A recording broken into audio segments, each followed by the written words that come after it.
Welcome, everyone. Thank you so much. I hope I fixed the mic issue from the pre-debut stream. I don't think I'm echoing. So this is kind of going to be like a casual stream where I kind of just introduce myself and just chat with you guys a little bit of like kind of one-on-one. Just so that you can kind of get to know who I am and what you can expect from the future streams that I'm going to be doing. So yeah, I got my little Burger King crown on because I figured it'd be eye-catching and like a show of my personality and how quirky I can get. If you are new, hi, I'm Clownhop. I'm a cosplayer. I am 20 years old, and my free time I spend time being a loser and staying in bed. When I'm not doing that, I'm being a loser that's dressed up, taking videos of me also sitting and laying in my bed. So there's that. And if you have already been here before or you already know me from following me, hello. Oh yeah, I am royalty. Yesterday I was gonna do like a whole like outfit and like look cute and stuff, but I went to the Ren Fair yesterday and I wore makeup for a really long time and I had lenses on for a really long time. So I'm not wearing any right now. I just have residue eyeliner on that I didn't take off before I fell asleep because I was so exhausted. I was walking around for a really long time. But hello, thank you for joining. If you have any questions or just anything you want me to talk about or anything like that, this is kind of your time. Is the Burger King crown, is that meme still a thing? Because I'll take this. I don't want to be part of a controversy already. There was no pickle priest at the Ren Fair. I wanted there to be. I was literally on the hunt. I had a mission. I wanted two things: a giant ass turkey leg, and a pickle. No pickle, but I did obtain the giant ass turkey leg. I did film a vlog of me at the Ren Fair, so I don't want to spoil too much of exactly what I did. But just know that turkey leg was obtained, however, pickle was not. And I'll be releasing that whenever I have time to actually edit it, because I've been freaking busy. I do have slightly more free time than I used to, but still pretty busy. Thank you. I work hard on my burps. Yeah, a pickle. Pickles at the Ren Fair, is that not a thing? Like, I feel like that's a thing. Oh, you like my Kirby bag? Yeah, I've had that for years. Dog versus pig, who wins? Pigs win. I'm pretty sure pigs are smarter than dogs. I think I learned that on Fetch with Ruff Ruffman on PBS when I was a small child. Hi, thank you. I also don't have subs set up or emotes set up because I'm not a Twitch affiliate and I didn't know that you had to be a Twitch affiliate to get that set up, so sorry, I didn't know. But I do have a bunch of cool things set up for when I do become a Twitch affiliate. That's going to be our goal. Yeah.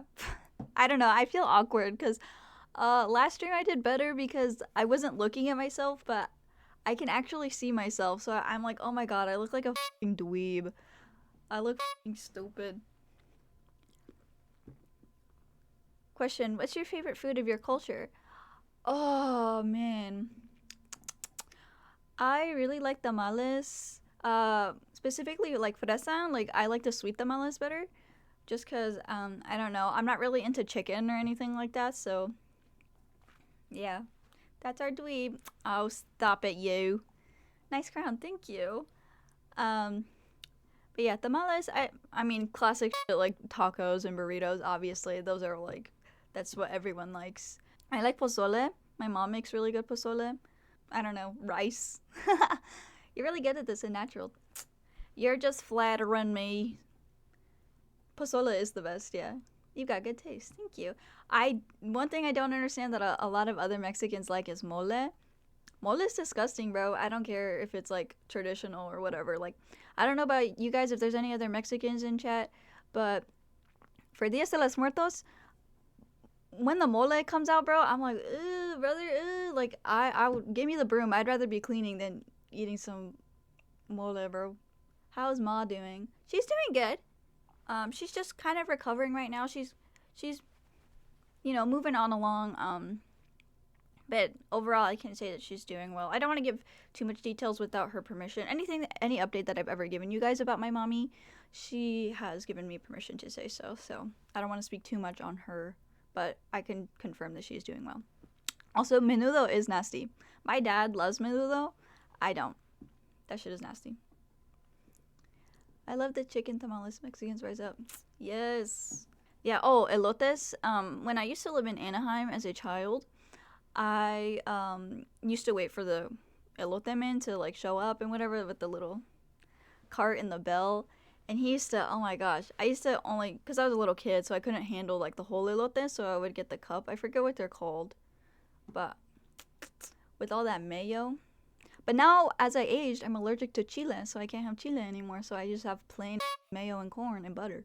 Do you know the YouTuber Tuve? You look similar to him. Thanks. I don't know him. I'm hoping he's not ugly. Is he a cute, like, feminine, like, little handsome lad, then I will take that. But if you're calling me an ugly fucking man, then I will not take that. And you can get banned for the next 3 days. Yeah, I'm allergic to chile. It's only certain chiles, but basically the doctor said that it's too much of a gamble to keep eating it. I just happened randomly one day. I was eating pho, and I put chili oil on it because, like, duh. And it made me vomit until I was shaking. I had liquid vomit was coming out of my butt, basically. I also had other things. I had to lay in a bathtub. It was bad. It was pretty bad. So I don't want to relive that. I also don't want to test and see what chiles get me allergic. But I had hives and everything. It's not good. So I just decided for my own sake to not do that ever again. Even though chile is good. I can't have it. And my favorite chips used to be like sabritones and stuff. But I can't have it. Not no more. Only plain food for me. You added the first burp. Oh, trust me, the burps that I can't even hold them in. It hurts for me to hold them in, so I have to like let them out. There will be more in the future. I promise you. I know it's bad. I've been doing it since I was a kid. I can't help it. My parents used to fucking smack me up the head for that, but I can't help it. It literally hurts. Like I have such big burps that it hurts to like keep it in. If I touch raw potatoes, I get hives. Oh my god, that's horrible. I feel like potatoes are like one of the most goated foods. Like, so it's only raw potatoes though, right? Like if you have a chip, like you'll be fine. That should be the sub sound when you get affiliate. No, I have a whole thing already set up. I was so excited to like show all the emotes and stuff. I have like a whole thing set up, but I didn't know you had to be affiliate until like I watched a video and I was like, oh, you guys won't see that until later. But I'm almost there. To be affiliate, you need like I think it's like 50 followers and like a consistent amount of views. I think I should be able to get it. So there will be cool stuff coming up, I promise. I have stuff planned, so sit tight if you want to see that. But I had to clean my room really fast because it was destroyed. Because I was trying to get to the Ren Fair. I woke up late because I had been up all night the night before. Oh, okay. I'm going to pause that story really quick. Don't let me forget that story. But this thing is so comfy. A fan bought it for me for my birthday a couple years ago. And look, I'm taking I just showered, so it's not oily hair, I promise. I just showered. But look, watch. How fun is that? Actually, I think I should keep this up. You have to stream consistently for a month or something, don't you? Yes, I do. I have to stream consistently for a month and keep like a certain amount of views each time I stream, and then they'll let me be affiliate. But isn't this so cute? I don't put this on very often because it breeds the like need for me to bed rot, so I don't wear it. It's like a trap because it's like a blanket, like snuggie, like hoodie thing. But I don't remember who the fan was that bought it for me, but if you're watching this and you bought this for me, like, thank you, bro. Like, you are the GOAT. Like, I've spent so much time just scrolling on my phone and getting all sweaty and disgusting and smelly in this. So, thank you for that, for breeding bad habits in me. But yeah, I was trying to get to the Ren Fair. I had woken up late because I had been up the night before, and I had, what else did I do? Oh yeah, I just didn't want to wake up, and the thing started later anyway, so I was like, it'll be fine. And then I am a serial procrastinator. As you guys might know, I miss deadlines all the time because one, I get really tired really easily, and also I procrastinate like a fucking idiot, and I never learn my lesson. And I misplaced my stuff that I needed for the Ren Fair, and so I spent, I think, like actually 2 hours just looking for it. And my room is very small. It's a very finite space, so I don't even know how I managed to lose these things, but I do. Oh, no, his eyes aren't uneven. It's just that he's like folded in a weird way. Hi, thank you for joining. Also, I'm used to streaming on TikTok and not on Twitch. So I'm sorry for any awkwardness. Like I'm the type of person that once something is like consistently the way it is, like I don't like deviating from that. So if I start acting like how I do in my TikTok streams, I'm sorry. I'm not trying to do that. But what was I saying?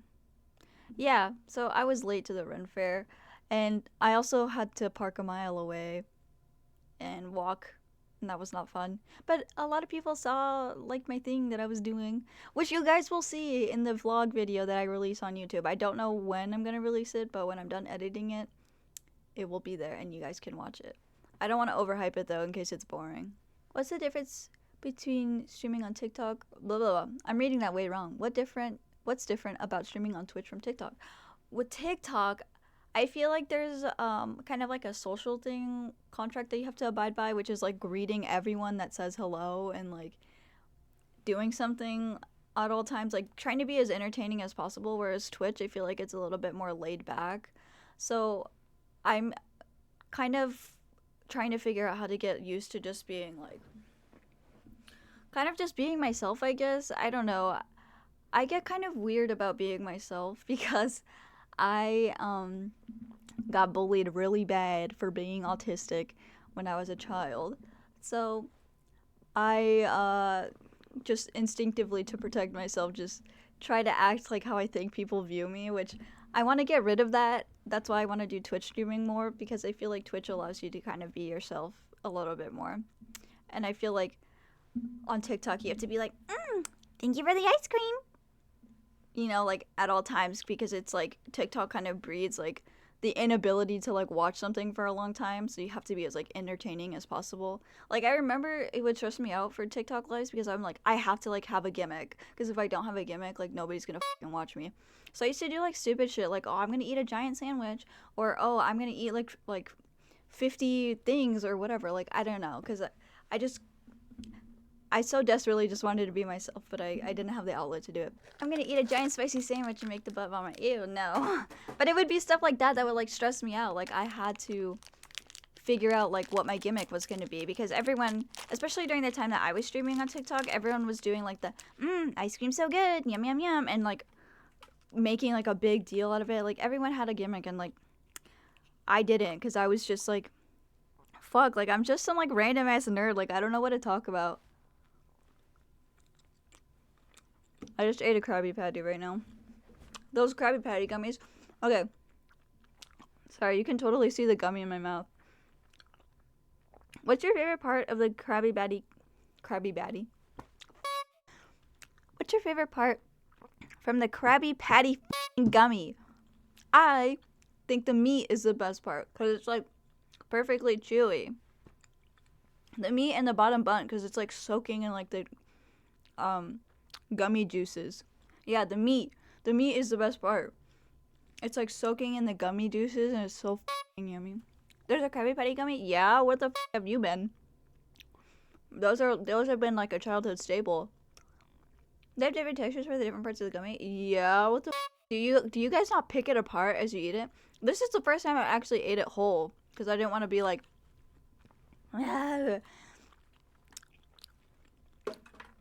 I didn't want to look weird. Yeah, picking it apart, I feel like it's like the natural order, but that's like eating your string cheese just off the rip. When I was 12, I ate like 30 of those gummies when my mom was at home. How did you not throw up? I feel like once I eat one or two, I'm like, oh, They have the Pretty Patties now? That's awesome. I like the Krabby Patties. Actually, when I was a kid, my favorite like candies ever were like gummies and like gum, because I just like chewing on. Maybe that's why I was gonna say maybe that's why my jawline's so strong, but then the worst angle of me just happened. Anyway, but yeah, I used to really like gummies and gum. That's like all when I would go trick or treating. That was like the only thing I would eat out of my candy because I didn't really care about anything else. I just liked like the texture. It's probably an autistic thing. But yeah, eating the parts separate, like that's what you're supposed to do. If you eat the Krabby Patty whole, like you're kind of weird. Like that's kind of serial killer vibes. Your fave was Laffy Taffy when your loose tooth came out when chewing one. I feel like Laffy Taffy's kind of like eating lotion in a way. Mewing stream when? It's always a mewing stream. People give out gum on Halloween, yes. And that's what I would look forward to. It's the double bubble trouble wubble mubble fubble gum. The little pink that they would have in like the individual wraps. Dude, I would those up and then they would always get in my hair because I was dumb. And so it would always get in my hair. I would have to get like crazy haircuts every time. Every Halloween. And my parents, I don't know how they dealt with me. Yeah, the little pink ones. What about the Scooby-Doo gummies? Yeah, the best Scooby-Doo gummy is Scooby-Doo, the blue one. I'm pretty sure they got rid of it, though. What's the weirdest thing you got trick-or-treating when you were younger? God.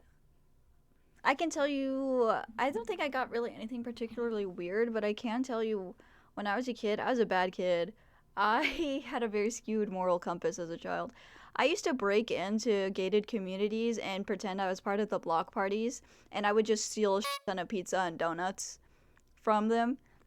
I was like a modern day Robin Hood because I would bring it back to my friends too, and we would just like have our own little thing going on. Like candy apples, I would just steal on, or I would go to Halloween parties, pretend I was like someone's like niece or like cousin or whatever, and just like I would bring a backpack and I would get the candy bowl and like put all the candy in there. That's my sin that I will. What do you mean you're not surprised? I feel like I'm different now. I feel like I've changed since then. But yeah, I don't know. I was just like a candy fiend. Like now I'm not that much like actually I am pretty into candy. I have actually a whole like stash next to me right now. But I don't steal anymore.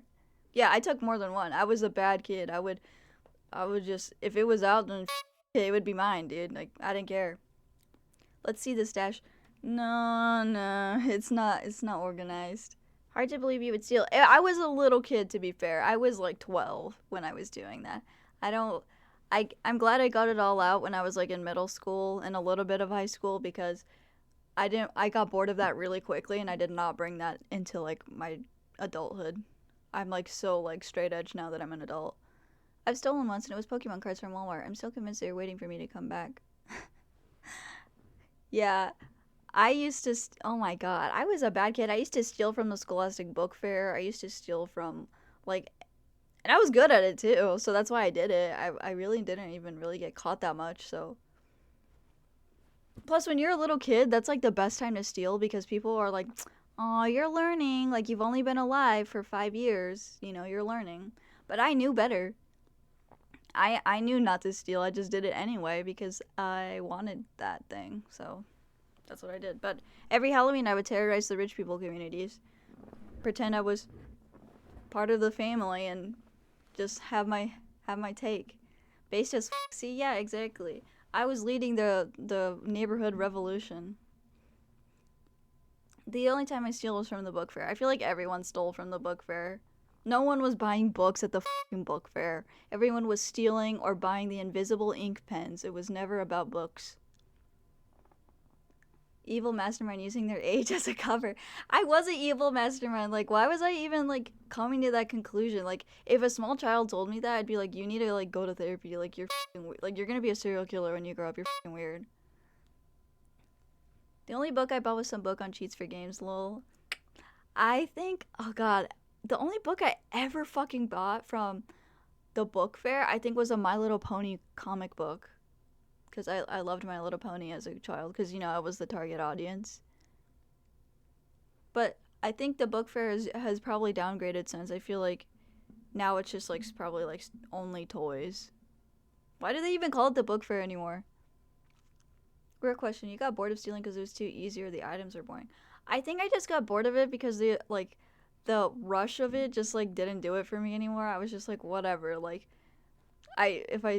this is just stupid. Like this, I think I actually like cringed myself out as what the real answer is. I think I thought it was cringy because in 2020 when I was in high school, I was about what 15, 16. Everyone was like, the borrowing trend. I'm gonna borrow from Walmart. I'm gonna borrow and like made it like a weird LARP thing. And I was like, dude, this shit is like not cool anymore. This shit is fucking cringe. Like, why are you trying to make it like a you don't want to see the dark parts of my mind. Sometimes I steal from the gas station. Like, okay. Like, I didn't want to be associated with that group of people, so I just didn't do it anymore. I was like, this is stupid. And then I also aged past like 14, so I like didn't care about that anymore. Play Dead by Daylight. Not yet. This is an introduction stream. This is chatting. Okay? I will play games sometime soon. Tomorrow even, actually. I will be playing something. I think Roblox. Okay, never mind. Going to Walmart, eating popcorn chicken and a whole dozen donuts with friends while walking and leaving. Gosh. I feel like going to the store used to be so cool as a kid, but now when you go to the store, it's like this like 3 items are gonna be like $100. It just stresses me out to go to the store. Hi. Black. I almost said black flipping stream. Back flipping stream when I'm not athletic at all. I can't even go up the stairs without getting winded. I have a confession to make. You know that King Batch Vine where he does a backflip and he goes, yo, that backflip though? For a long time, I thought he was saying, yo, that black flip though, because he's black, and I thought that was like the punchline. So I would quote that Vine to like a ton of people, and they're like, huh, like what? Nobody like corrected me until like very recently. My friends were like, you know, he doesn't say black flip, right? I was like, what? Like I probably looked like a horrible person. Like I probably looked so bad. Like that makes me cringe so bad. Like why didn't I actually? I don't know. But to be fair, King Batch is like known for making like a lot of like really bad vines. So it's not my fault that that's what I thought he said. I don't know. Is it my birthday and I'm in the hospital? Double homicide. What? I hope you're okay. Happy birthday. Sorry your birthday is not that great right now. Jeez, that's a lot. I'm sorry. Major mouse moment for sure. Oh my goodness. I'm not. No, don't even start that. No. I'm not. I'm not even gonna read that, and you know who you are. I'm not any of that. Don't even start that. I'm a nice person, and I accept all people, and I put that in my quote in my channels, my broadcast channel on Instagram every day. Remember to be nice to people. So, yeah. Remember to be nice. I'm a nice person. Now I'm a nice person. Maybe 10 years ago I probably wasn't, but now I'm nice. Edit a halo above me.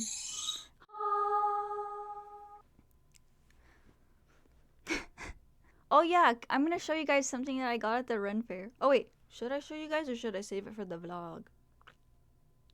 Should I show it what I bought at the Ren Fair? Or should I save it for the vlog? Type 1 if I should show it. Type 1 if I should show it, chat. 1. 1. 1. 1. Okay, Twitch viewer exclusive. Are you ready? No, no zeros and 8s and 2s. Stop it. Be nice. Ignore my bag of chips. It's a real foxtail. Look at it. Isn't that f***ing cute? And it attaches to your belt, and it's like awesome. Thank you. I try hard on the burps. I clipped the audio. Did it actually?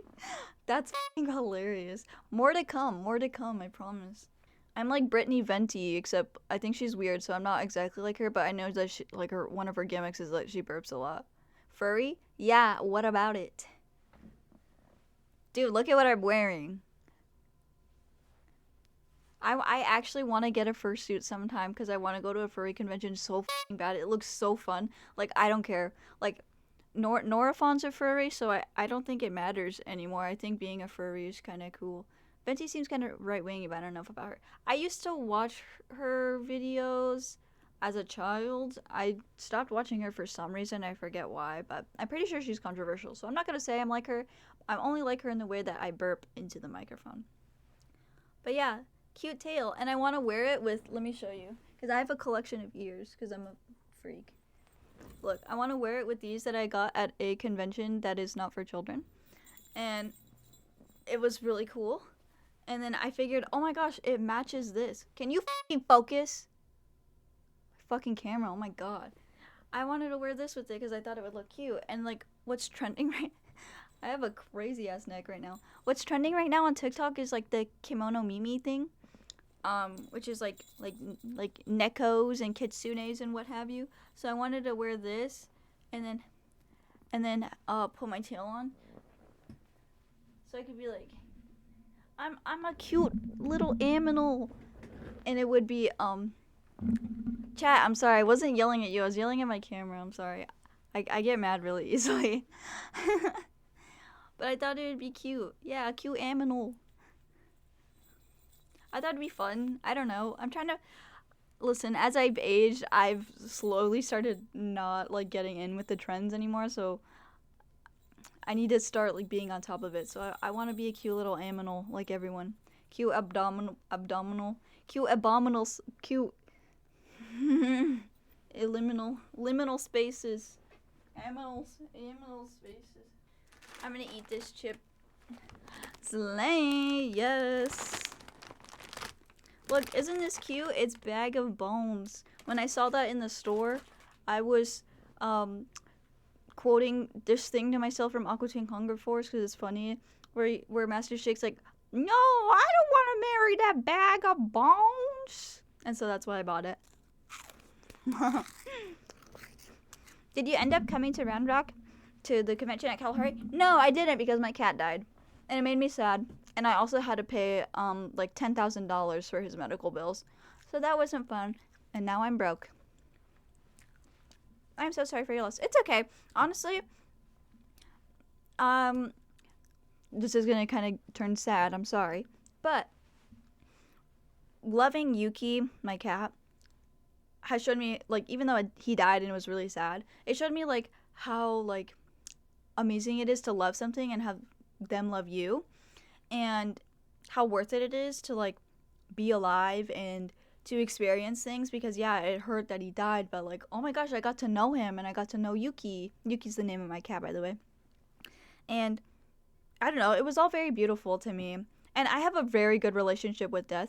I am Mexican, so I know that he's in a good place, and his spirit will be visiting me this November, so it's not all bad. But yeah, love Yuki. I will always love him. You know, if you've lost a pet, it's really hard because they're so innocent. You know, they're so it's like something you can't even conceive because it's just something like so sad. I don't know. It's hard to put it into words. But he fought that cancer hard. But, you know, I had to do the humane thing. I didn't want him to suffer. He'd only live 3 more months if I'd put him on medication. So, you know. But when I'm ready to get another cat, I will get another cat. And I will give it the love that I had for Yuki. Because it's all got to go somewhere. But yeah, I feel like the negative experiences always come back to a positive or at least sobering experience. Yeah, I don't know if any other autistic people struggle with this, but I struggle with empathy a lot, which might be shocking because I always tell people, like, be kind, be respectful, like, you don't know what people are going through. But I struggle, like, with empathy in the sense of, like, I tend to, like, make everything logical. I've had people in my life pass away before, but I never had really, like, gotten upset about it or, like, cried about it because I'm just like, well, actually, like, it doesn't matter because, like, I can just make a new friend or I can just, like, find a new person or whatever.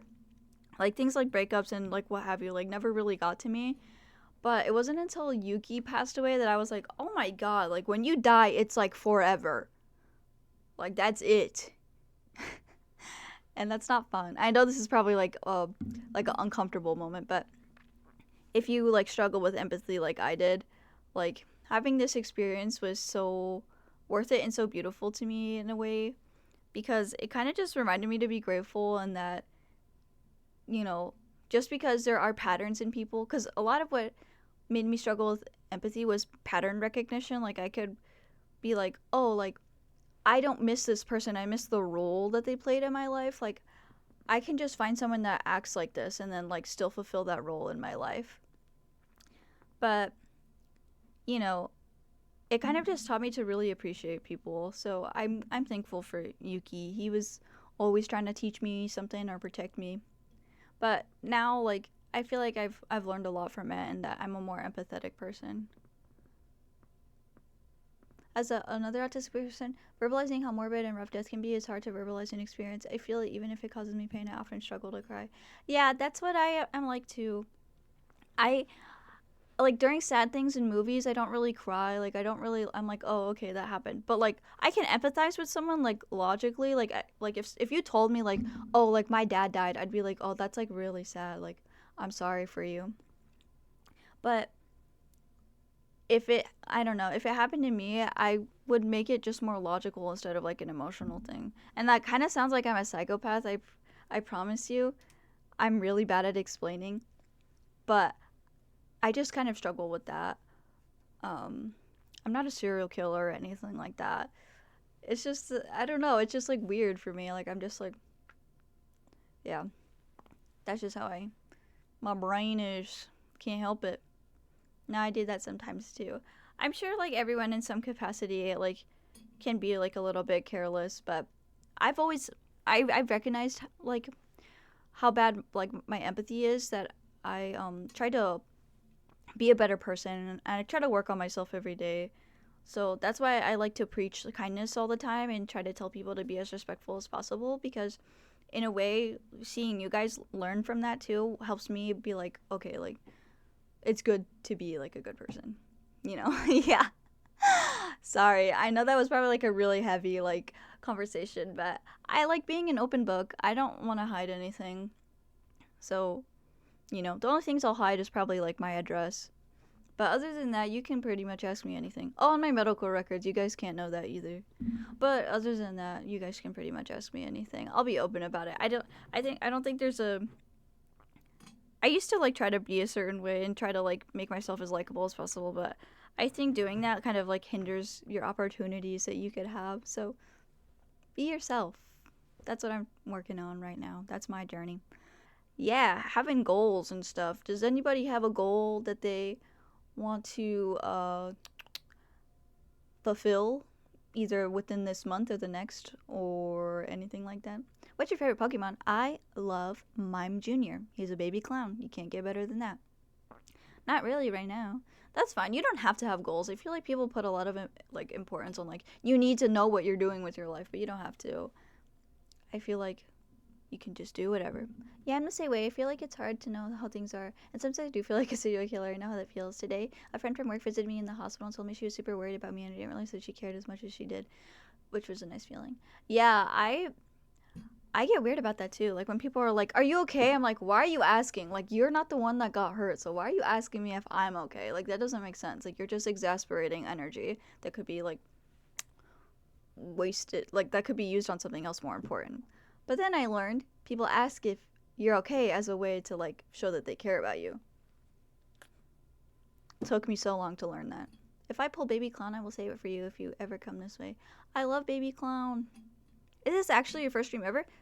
Technically, no. I had a pre-debut stream where I was testing out all my stuff. But as my first formal stream, yes, this is like my first formal stream. On Twitch, at least. I used to stream on TikTok, but that was stupid and dumb. No, not really. I work graphic design job, but I want to use my master's degree in UI UX. The jobs aren't here though, so I make garbage money right now. Eee, the economy is bad and job market is bad. That's what I know. But I wish you luck and success. I feel like you've TikTok stream wrote this before you finished it. Yeah, I used to TikTok stream all the time, but now I don't, because that is a wasteland that I don't even want to touch. That is all brain rot. I feel like Twitch is better in a way that you can like actually like retain your what do you call it? Attention span. Yeah. I see. You're doing great. Thank you. Sanity. That too. But your attention span just deteriorates the more you go on TikTok. It's like bad, especially the lives, because it's just constantly like gratification and dopamine. It's not good for you. Doing my PhD right now, 2 more years. Holy crap! We got a doctor in the house. Holy crap! That's awesome, dude. You're smart. You're smart and you're not lazy. That's actually really good combo. You should be proud of yourself. I'm lazy and I'm also a little bit dumb, so it's like there's nothing else for me to do out here. Twitch supremacy, absolutely. I thought about registering for the mod thing when you had about Twitch notice are horrible. Only reason I knew you were streaming was your channel thingy. Yeah, I had to. A lot of people applied to be a Twitch mod, and I had to sift through so many things to make sure I was getting the right people. I think I do have the right people. If you are modding right now, just say hi really quick. These are my mods. They're nice people. I trust them, which is why I gave them this opportunity. One person didn't respond though, so there actually is one more space open. Yeah, there's Jan. That's one of our mods. But there is one space open for mods that I will be fulfilling soon. So it could be you if you applied. I have a degree in theater with 0 acting work in my state. Jeez. I actually have a great love for theater and performing. That's a big reason why I wanted to like get into like cosplay and TikTok and stuff, because I love like performing and that's like one of my passions. But yeah, things are hard right now for every career. I feel like it's like sad. Hopefully everything fixes. I have hope for the future that everything will fix. Everything gets better eventually, even if it's hard at first. I hope so too. I know so. Thank you. I feel like people are really consumed with, and this is controversial, ooh, controversial, but I feel like a lot of people are really into the AI thing and not really respecting, like, how beautiful it is for, like, something to be, like, man-made and, like, all their sweat and skill and piss and blood has all gone into it, and, you know, you get to see, like, the outcome of that. It's just so beautiful. Like, I don't know. Everything's so beautiful. I love romanticizing everything, but I don't know, like, I feel like everyone's hard work should be rewarded, and AI is, that's not hard work. That's just scratching your ass and, like, typing prompts in and hoping for the best. Picking the least one out of the batch. That's just nothing. That's just lazy, yeah, being lazy. And it's not even lazy in a cute, lovable way like I do. It's just cute it's just lazy in a horrible, nasty way. Every time you say controversial, I keep thinking you're going to say something bad, and then you say something right. Well, you know, I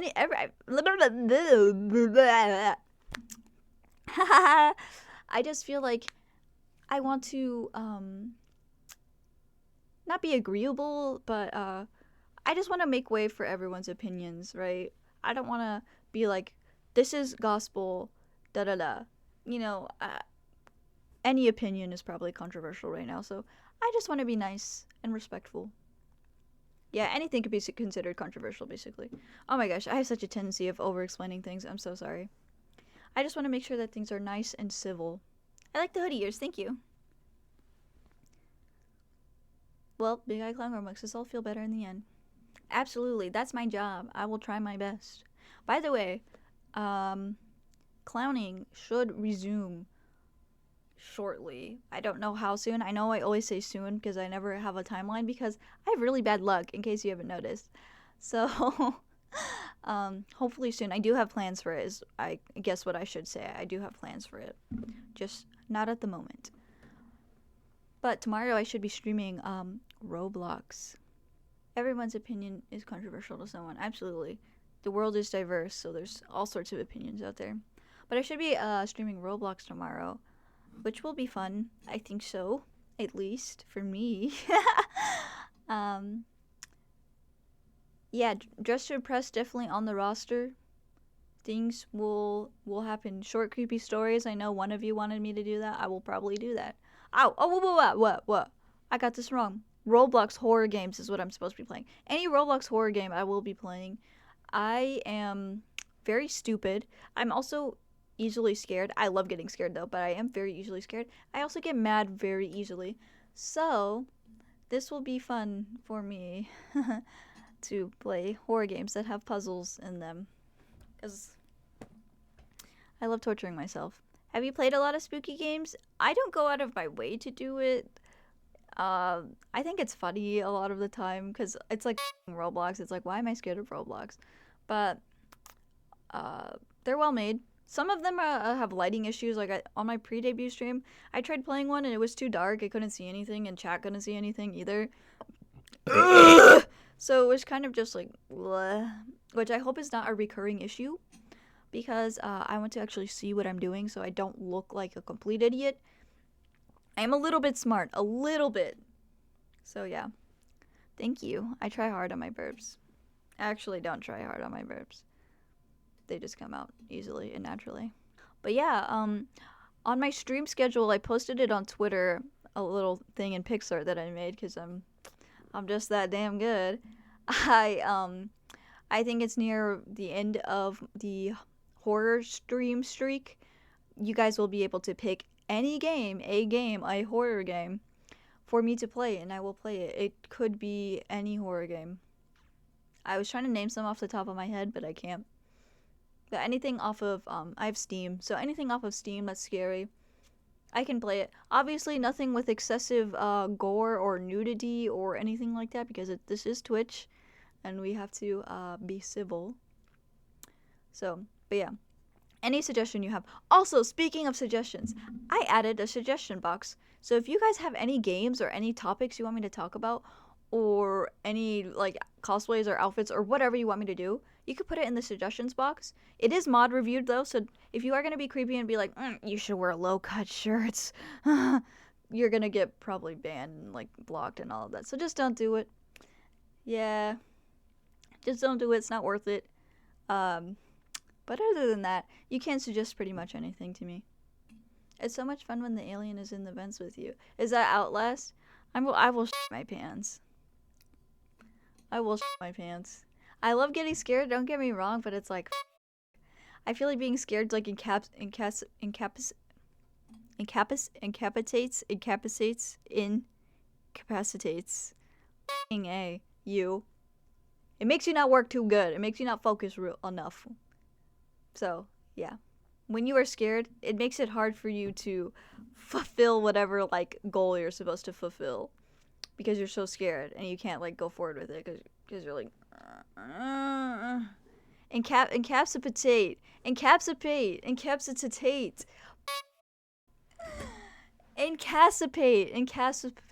Why can't I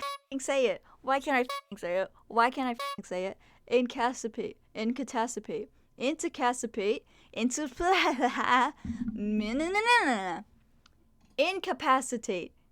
Yes. Thank you. Thank you, chat. Thank you, Failed Seeker. And Sachiel792. Good luck with your stroke. Thanks. I'm working on it. I don't know why I couldn't say that. What the I was actually having an aneurysm. Oh my Christ. That was bad. I'm blushing as I'm so embarrassed. That was so fucking bad.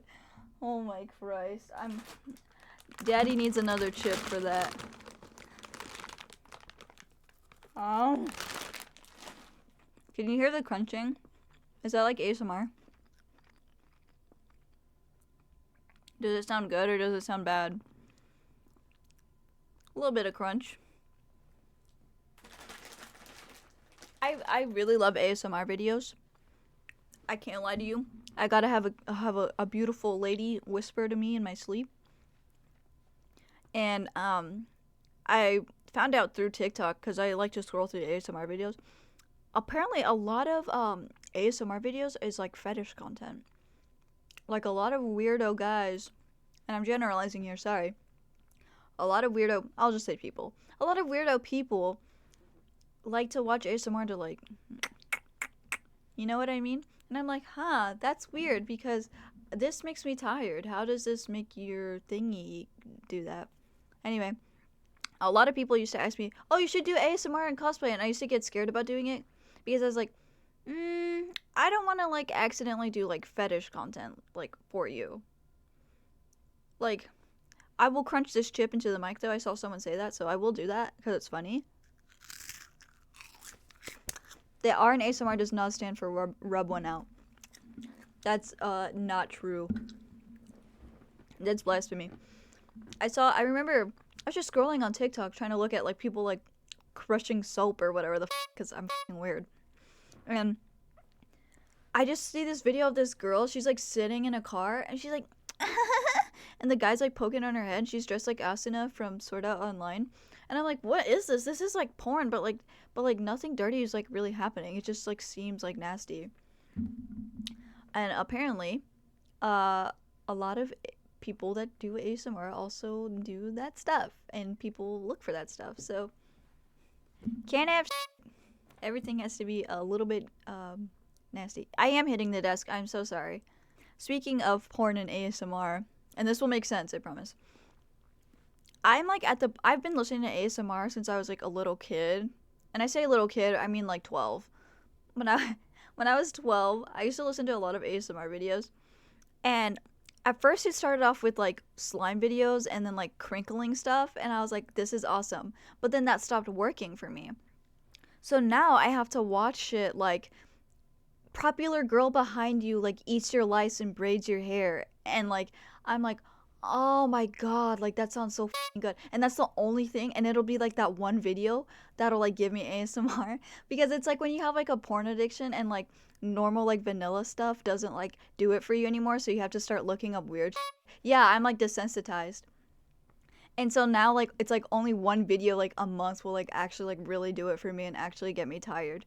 Like I used to watch this one ASMR girl, ASMR Ting Ting, shout out to her, she's the goat. She's like this Chinese lady and she has an accent, right? And the accent to me was like, oh my gosh, like, oh, like that's so awesome. Like, this sounds good. But now when I watch her videos, I'm like, doesn't do it for me anymore.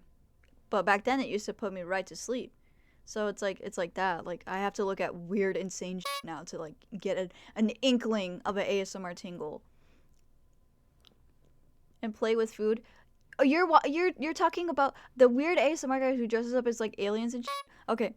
You're talking about the guy, what's his name? It's like Vertical Vortex or something like that. Dude, that guy's racist. I found that out recently. I used to watch him all the time. That guy's like super racist. Yeah. I was like, what the hell? How are you racist and you do ASMR? Like that, why is that overlapping? That's so weird. Yeah, his name's like, what's it called? Like Vanished Vortex or something like that? Yeah. And, okay. I don't look at weird ASMR where it's like girls like twerking and like the clapping of the booty cheeks is like ASMR. I listen to ASMR where it's like it is weird, but it's not like weird like that. It's just like where it's like, oh, like picking off your scabs and like eating it, and it's like I'm like, why does this sound and look so good? Or it's like popular alien girl like does your hair, or like I don't watch boyfriend ASMR. Who the said that? That's nasty. I don't watch that. That's too weird for me. I can't. I don't want that. But I watch like, I guess it's like funny ASMR. Yeah, I guess that's a good way to put it.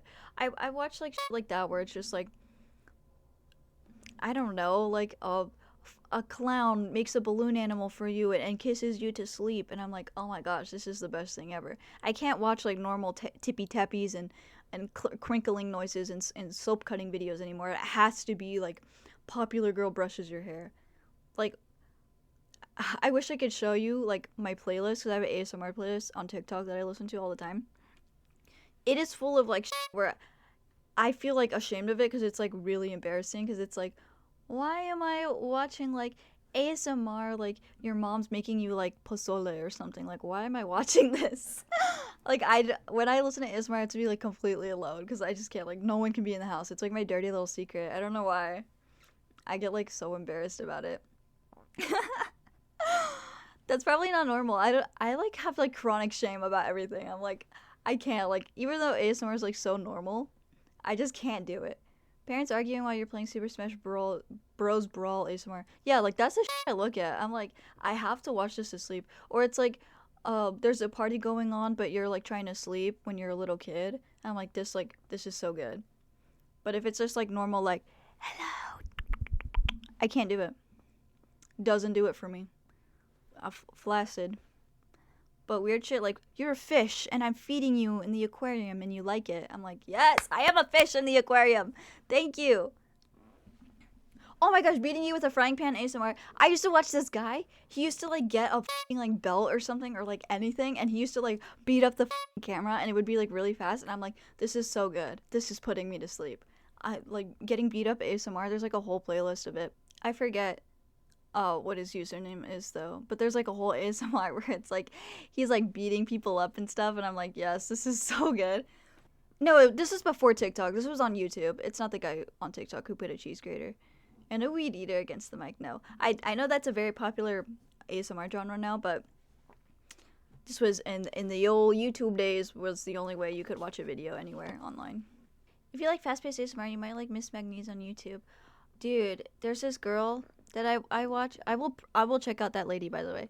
But there's this girl that I watch. I think it's like ASMR Batala. Dude, oh my god, I want her to like hold me and do that to me. Like the way she does the like fast-paced ASMR. Focus. I have to yell at my camera. The way she does the fast-paced ASMR, I'm like, like my eyes rolled into the back of my head. But that ASMR is so good. Like I think there's one she made where it's like, you're a baby. You're a baby, and she's like doing ASMR on you. I'm like, that is so good. I want to be a baby that gets ASMR done on me. Like, I don't know. Like when I was a kid, I used to love like my mom like brushing my hair, and my hair used to be really long.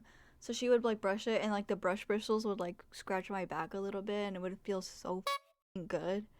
Like that, or like getting my hair washed. That's peak, bro.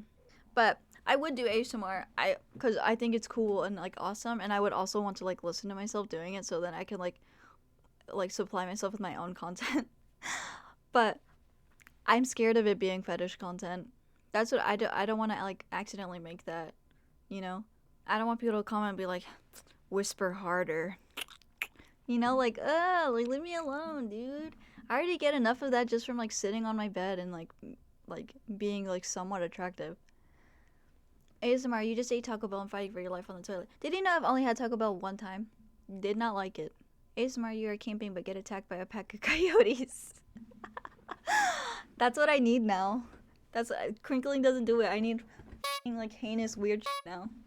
What was I gonna say? I'm sorry, I have a tendency to zone out. Do any of you guys zone out? Also, zoning out feels really good. I don't know if that's normal. No, you are attractive. Say it out loud and proud. I can't, because then if I confidently say that I'm attractive, people will be like, another overconfident on the internet. You know, and like it's like, I just don't want to deal with any of that. I'm too tired. For fetish content in general, especially ASMR, so easy to accidentally make what makes you happy. Do what makes you happy, homie. Yeah. I try. Obviously, I can't like prevent everything, because like obviously like I'll do stuff that I think is funny, and then you have guys here that are, or people rather, that'll be like, I thought you said you didn't do porn, and it's like me like making a sandwich or something, and they just so happen to like have a fetish for like cosplayers making sandwiches, and it's like, dude, like how am I supposed to win? Like I think a bunch of people with like a belly button fetish follow me, and like sometimes my belly will be showing because like that's the outfit, and they're like, so when are you gonna make the OF? And it's like, whoa, it's just my belly button, dude. Like, how do you go to a beach and survive? Like, do you I don't know.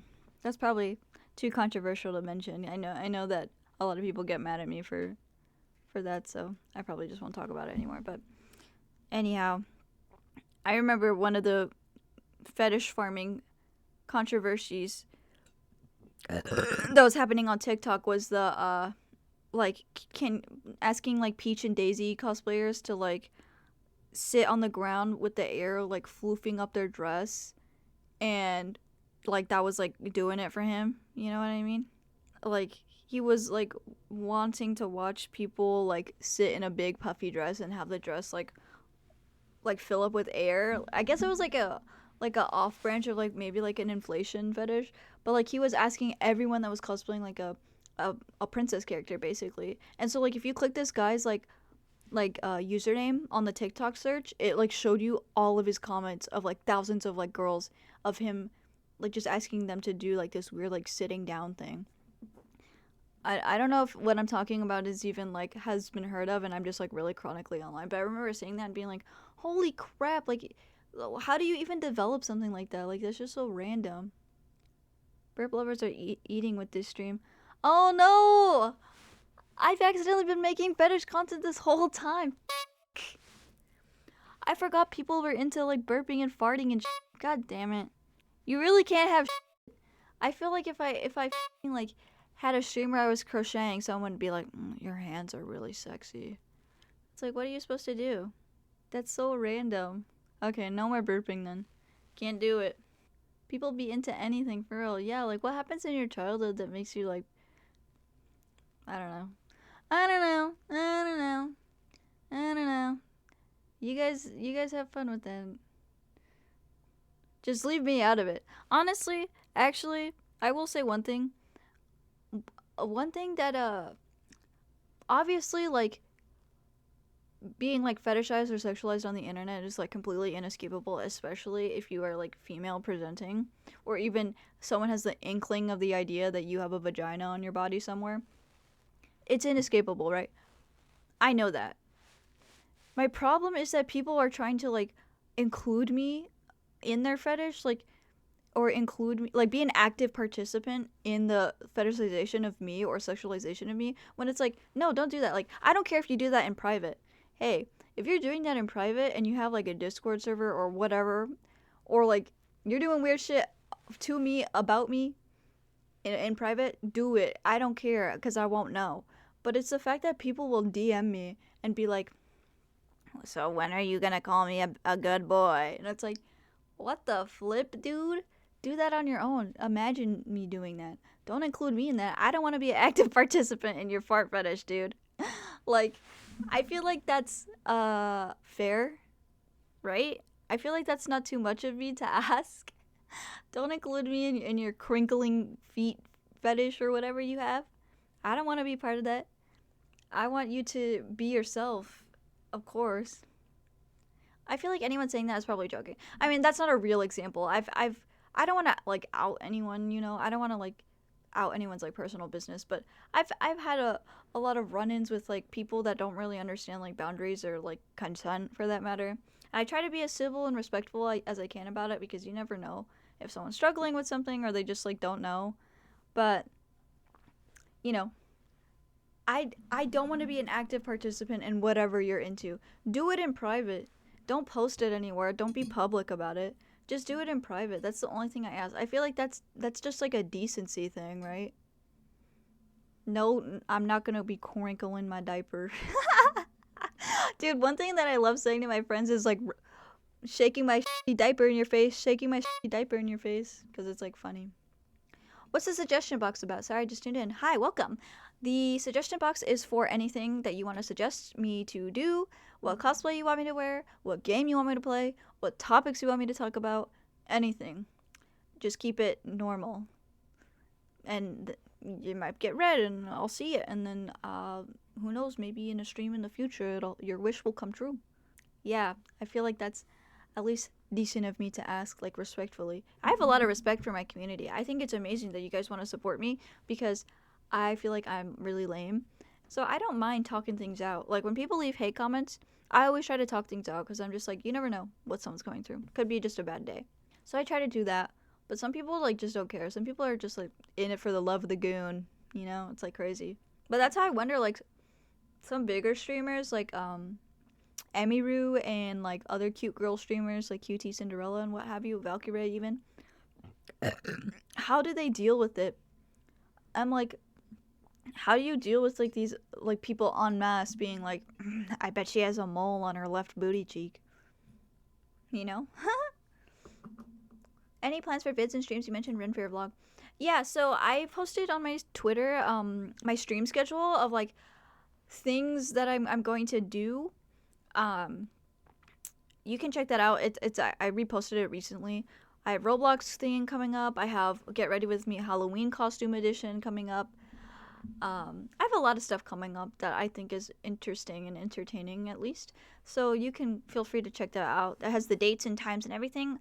Pretty much, though, I will be streaming almost every weekend, if not every weekend. And it'll happen. So that's all the information I can give. But yeah, I will be streaming tomorrow. I'll actually be gaming tomorrow. So if this one isn't doing it for you, I will be streaming tomorrow. So look forward to that. But right now, this is just a chatting stream because I figured it's my debut, my first time really actually streaming. So I want to introduce myself and kind of show you guys what to expect in terms of like personality or like topics that I'll mention, or kind of just how I am as a person. So yeah, I thought it'd be fun. Also, I just want to get to know you guys because I'm lonely. No one talks to me. But nobody wants to be part of someone's foot fetish. Absolutely nobody. Yet I'm always included. So what the heck? What the heck, guys? What made you get into social media as an influencer? I've told this story before. I'll tell it again. I had an ex-boyfriend. I had an ex-boyfriend in high school who basically told me that I was like ugly as shit and that no one's ever gonna love me and that I don't live up to his like e-girl waifus because he had a really bad like addiction to that kind of thing. And me being a teenager and insecure, I was like, wow, that hurt my feelings. But instead of like making it keep hurting my feelings, I decided, you know what? Since he loves e-girls so much, I'm gonna become one. And now every time he opens TikTok, he's gonna see me and see how pretty I am and how funny I am and how much people love me. That was like my thought process. So I used to never do makeup. I used to be like a huge like kind of like a tomboy, I guess. I used to always have my hair short, never do makeup. Like I used to wear like stupid shit, like Garfield t-shirts. So I got a bunch of cute clothes. I got a bunch of cute cosplay stuff. And I was like, I'm gonna like change. So I started doing up all my makeup. I started like posting on TikTok more. I genuinely, like, the first video that I ever posted on TikTok, which if you remember, this is before Mom Fangs. This is Skeletines era. So Skeletines era, I posted a video of me dressed as a clown and saying that no one wants to date me because I'm like stinky and a nerd. And everyone, I couldn't even believe it because I was insecure at the time. I was under the impression that I was ugly as sin. So all those people were like, you're so beautiful, like I would kill to be with you. I was like, holy shit, the universe is literally telling me to do this. So I started like getting really serious about creating content because I was like, this is like meant to be, like I'm supposed to like be on this journey because like how am I like getting all these likes like off the rip, you know, like that was like fate to me. And I was like 16, 15 at the time, so I just like really locked in. What the H is Mom Fangs? Oh wow, yeah, that was from a while ago. That was like my old TikTok, like my second TikTok. Skeletines got banned, right? Because I was underage, and TikTok had like rules about certain things that you can post while you're underage, so it banned my account. But the thing is that it thought I was 13 and under, but I also couldn't prove that I was like not because I didn't have an ID because I wasn't an adult. So I kept getting like accounts banned like crazy. So Skeletines was out of the way. Mom Fangs came in. That's when I started doing like cosplay. My first cosplay ever was Ryoko. I blew up off of doing Mexican Ryoko. A bunch of people liked that. Then I was like doing like clown stuff. I was doing all sorts of fun stuff. And I remember like when I hit my first like 10K like on TikTok, I was like, oh my gosh, like, yes, my plan is working. Like, he's gonna see me on his For You page and be like, oh my god, I'm like stupid for ever like trying to like tear down your confidence. So now, fast forward to today, I'm like getting big on Instagram. I'm like starting streaming and stuff, and I have like all these people that like actually care about me and like think I'm pretty and stuff. And like I'm like, that's so cool because like before I was such like a loser. Like I just only cared about like, I don't know, like stupid stuff. And now like I have like a purpose. I feel like that sounds kind of like way like sad, but I don't know, like it kind of gave me like a purpose. And like that was like the first time ever in my life that I felt like wanted or needed by like anyone, like by a community. Like people would like wait for me to post the next day. Like that was like so exciting to me. I couldn't even fathom it because in high school I was like super unpopular because I was really shy, and I was also a really big nerd, and also I was weird and like maybe a little bit smelly because I was like going through puberty. So when people like saw that like spark in me and saw that like I was something special at the very least, like I don't know, that inspired me. So now here I am doing what I do. So, and even though I do get burned out and I do get tired because I have to deal with a lot of hate comments a lot, and that kind of like crushes my spirit because I try really hard to be like really nice, and I try really hard to like seem like I deserve what I have, because I feel like a lot of people that are popular right now like just act so like arrogant and like not like they deserve what they have and like not grateful. So I try to be grateful. Wait, are you low-key popular? LOL, this is my first time seeing you. I low-key popular would be like a good thing to say. Also, hello, first timer. But yeah, low-key popular is what I would say. I'm not like super famous or anything, but I have like put my name out there in the internet. No, my room is clean. Those are all that's my pile of plushies, and that's my pile of plushies too, and my floor's clean. I cleaned up today, specifically to stream. Otherwise, I wouldn't have done it. But yeah, I used to be one of those kids. I was in video game club and anime club. I was also in entomology club. I was goth during a time when it wasn't cool to be goth. I was yes, I do have the two of the exact same alien plush, because one of the inside jokes that I have with like my friends and stuff is that I'm a baby alien that like crash landed on Earth and is trying really hard to learn how to be human, because I'm autistic and I don't understand social cues. So, and also I have really big eyes. But yeah, so that's why I have those alien plushies. But yeah, I was not cool in middle school or high school at all, because I was goth, I was weird, I was stinky, I was growing hair in places I've never seen hair before. So I was just like a weird kid, and I was like chronically online. I had a computer like back then. Oh god. I was just so like you know Tomoko from Watamote, but like actually not like femcel like BPD, like oh like I'm quirky. I was genuinely like full blown like a smelly loser. Straight up. People in my real life compared me to her because I was just exactly like her. I would play dating sims. I would literally leave class. Okay. Oh my god. This is bad, but I want to be open book. I used to leave class. I used to tell class that I had to go to the restroom because one of my dating sims, one of the mechanics of it is that it would call you. And so I would go and pick up the calls. Like actually. Like, and you would get like points for it and stuff. So that's what I would do. I would go pick up the call so I could like keep up with my like anime boyfriend that I had. Like that's the type of kid I was. Yeah, Mystic Messenger.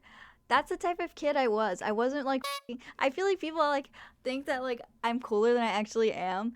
No, I'm like a like loser. Like actually like Mystic Messenger, yeah. Dude, Mystic Messenger was so good. I my favorite one was 707 because he was a nerd and he had glasses, and I have a really big thing for nerdy guys with glasses. So I would like only like go for him because it's making me blush. He was so bad. But yeah, I was a huge geek. I was also into VTubers before VTubers were really cool. Like Hizuna I used to watch her on the school Chromebook just like in public. Like I was not a cool kid. I was one of those kids that people will like record on Snapchat for their streaks so that people can like make fun of them. Like that's the type of kid I was. And I didn't understand like that those kids didn't like me. I thought like I was like popular and famous. Like I really did. I was friends with these people in high school that like used me as like an inside joke because they were like the popular kids, right? And I would go hang out with them and they would laugh at everything I said. So I was like, I'm funny as shit.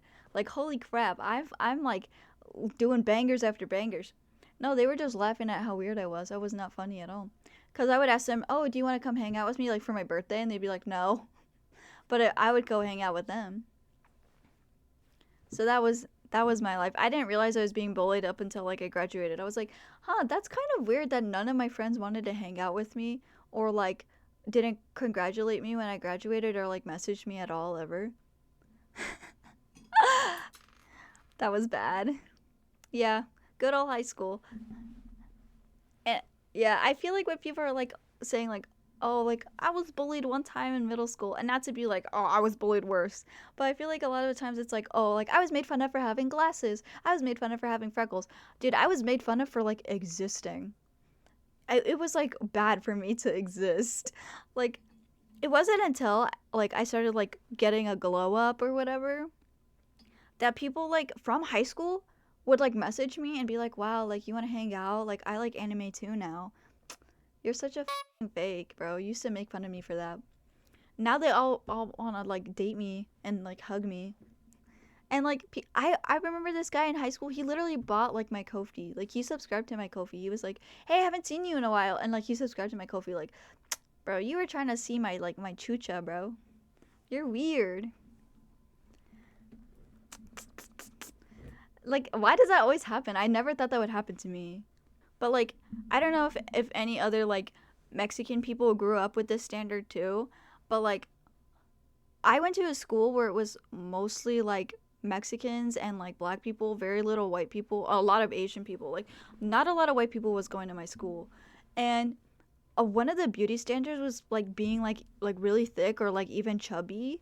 And so in middle school and high school I was always really skinny, so people would always make fun of me. Like I would walk down the halls and people would like start playing like the Minecraft skeleton noise from their phone. Like that's how bad it was, because I was like the only skinny kid in my school. Like everyone else was like thick or like a little bit chubby, at least the girls, right? And like that was like the beauty standard. And so like for most of my life I was like I'm never gonna be like fat, bro. Like I used to look up like how to eat a lot. And like I used to force to feed myself like bread because I was like I want to like be thick, I want to be fat. Like how come I can't be fat? Like I'm just skinny. Like oh my god, it's literally crazy. Like I don't even know why I thought that, because like now that I've seen like the body positivity movement and stuff like that, where it's like so many people's life was like the reverse. Cash App Cat, yeah, my school was the reverse. Like people want to be skinny, right? But when I was growing up, that was like, no, you don't want to be skinny, bro. You look nasty. Like you gotta be thick. Your thighs gotta touch. You gotta have like at least a chin or two. Like that's just how I grew up. I don't know. That was like the beauty standard, like just being like a little bit chubby, like, but not obviously that like not like too much, but like the tortas, like those are like the popular girls at my school. Like that was not me. I was like the skinny, weird, smelly, like kid. You know, I was like into memes and shit, like Filthy Frank and stuff. Like I was not fun. A chin or two, yeah.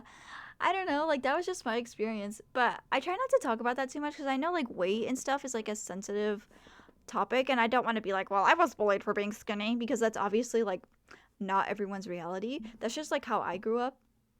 So, you know, I was always like insecure of being skinny, but now like now that I'm popular on the internet, people like are like, "Wow, like your body's so cute. Like you have such a nice body." I'm like, "What the I'm not even fat though." Like how do you think I have a nice body? I'm not even fat. Like that's my mind. Like that's where my mind goes. The only good thing that came from it was my love for the gym now. I'm so lazy. I don't work out. I just can't do it. The most I work out is going down the stairs to grab snacks, but other than that, I'm so lazy. I can't do it. I don't. A lot of people like the pain of working out. That like motivates them. For me, it's like I don't like the pain of working out. That makes me want to go to bed. Like I don't want to do that. I want to go to sleep. Like, and I've tried it before because like I said, I had body issues because I was skinny, so I wanted to get like thicker. So I used to like do like wall squats for like 10 minutes and stuff. Obviously it did nothing. But I remember like being like, "Oh man, like my legs hurt. Like I should probably rest," and then like never pick it up ever again. Like if I was hurting for one day after, like I'd be like, "Oh, I'm going to do it tomorrow. I'll do it tomorrow." Nope. Never saw that ever again. But now like as an adult, I'm more comfortable with myself. Not just from getting like validation from a lot of people, but like I just stopped kind of caring about like how I look. I mean, I care enough to like make myself look nice and like take a shower and wash myself, but I don't care where it's like, "Oh, I can't go out today because my nose is doing this and I want it to do this, so I can't go out because I'm ugly." Like I don't care about that anymore. I would go to the gym, but I don't like people. You know what? Fair enough. I feel like gym people are scary, bro, because they're always looking at you. I used to go to the gym with my friends who were girls, because I can be friends with girls too. I used to go because they used to want to do like flexible stuff and like yoga and stuff, because that's what girls like. And I remember just like going and being like, "Oh my god, bro, they can like sense that I'm like a like weird nerd with like really low stamina. Like I feel like they can tell that I'm like not meant for that life, bro. 24-hour gyms are a godsend. I love going in the middle of the night when no one else is there. See, that sounds fine. That sounds fun, actually.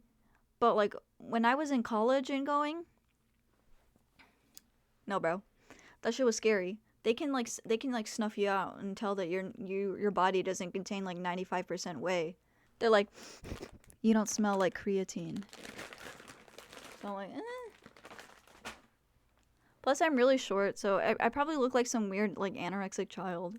Yeah, high school was a blast for me. I had a really good time. That's what I don't understand. I see people on TikTok that'll be posting like, yeah, I miss my high school days. Like, how? High school was like miserable. Not only were you like made fun of for everything that you did, but then you also had to work really hard and like study. That like sucks. I don't want to do that. Like math class is like mandatory. Like you have to do that. I don't want to do that. Why do you miss that? I don't miss the assignments. I just miss the community. I miss my friends. Text them then. Go hang out with them. You mean to tell me that the part of high school you miss is the parts that you weren't even like part of? Like you weren't in high school for? That's stupid. Hi, Dante. Gyms are cool. Most people in there don't care about you because they're in there for themselves most of the time. And if anything, they would want to achieve your goals. I was scared or anxious to try. Okay, well, when I was in college, I lived in Huntington Beach. So if you don't know anything about Orange County, California, it's that everyone hates you there. Everyone there is Regina George. So I didn't fit in. Not even in the gym. Not even at your local... Actually, there were no manga stores there. I was miserable. There was nothing there for me. Absolutely miserable. I was lucky enough to even make friends by being, like, slightly funny. OC people are the most stuck-up people. Exactly. Like, I was lucky to make friends in college. My senior year, it all started getting easy somehow, even though I had, like, 14 classes. Yeah.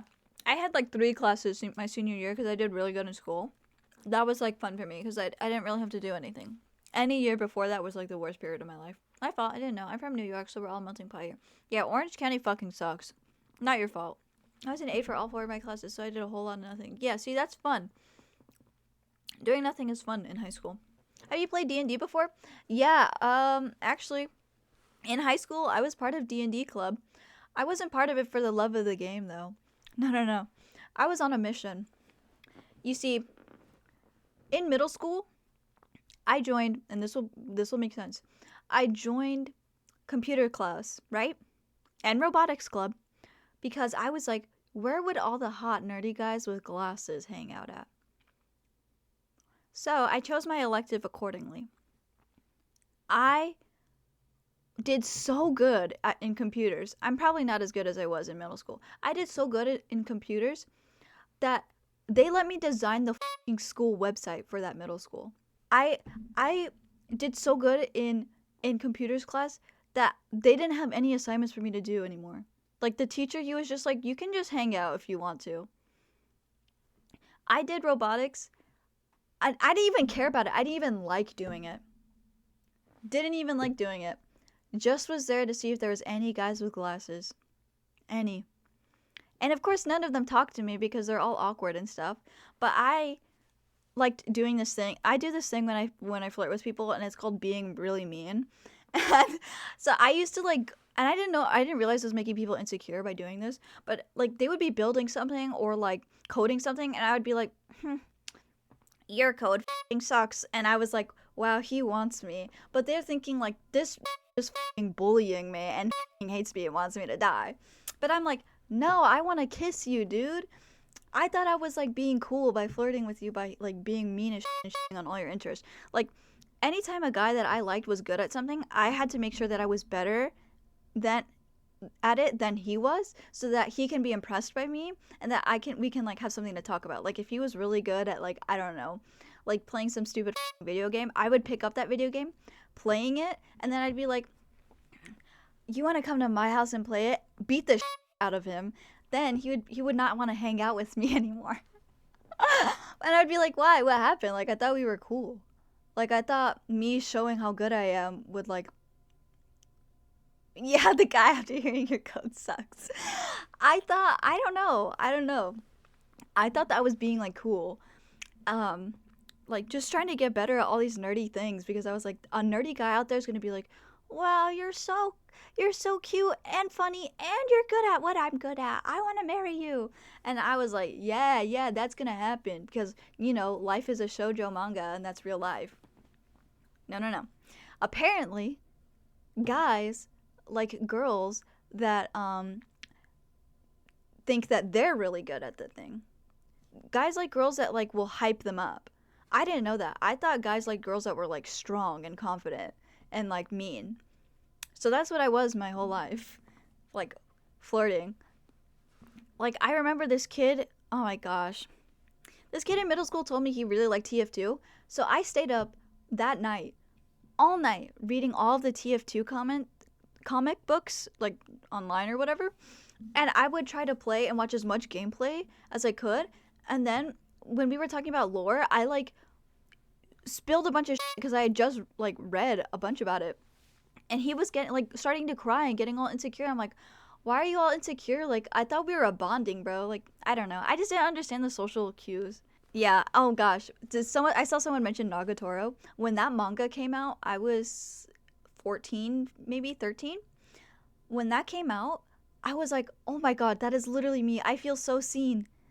Like, and I made her my Chromebook profile picture and everything at school because I was like, "That is actually me." Like that type of guy that she liked. I remember thinking Senpai was so cute. I was like, that is the life that I want. How come it works for her but not for me? Like, what am I doing wrong? I thought, like, is it because I'm ugly? Like, what's going on? So to round that up, bring that to D&D. High school freshman year, D&D club shows up. I'm like, oh my god, this is my time to get a boyfriend. All the hot nerdy guys are gonna go be playing D&D. And I'm not talking hot nerdy guys like, oh, Henry Cavill with glasses. I'm talking guys that are like 5'4" and below with like glasses, acne, like sure, a little bit stinky. Like that's what I like. I'm not talking like, oh, I like what's that guy, Carrie the hacker, Vinny the hacker, something like that. No. That's disgusting to me. I'm talking no meat on those bones, no muscle definition, like completely nerdy and loose. Like someone I could push over and win in a fight because I like fighting people that I have a crush on. So someone that I could just completely like dominate, I guess. That sounds like dirty, but like someone that is like easy to make fun of because I really like their reaction.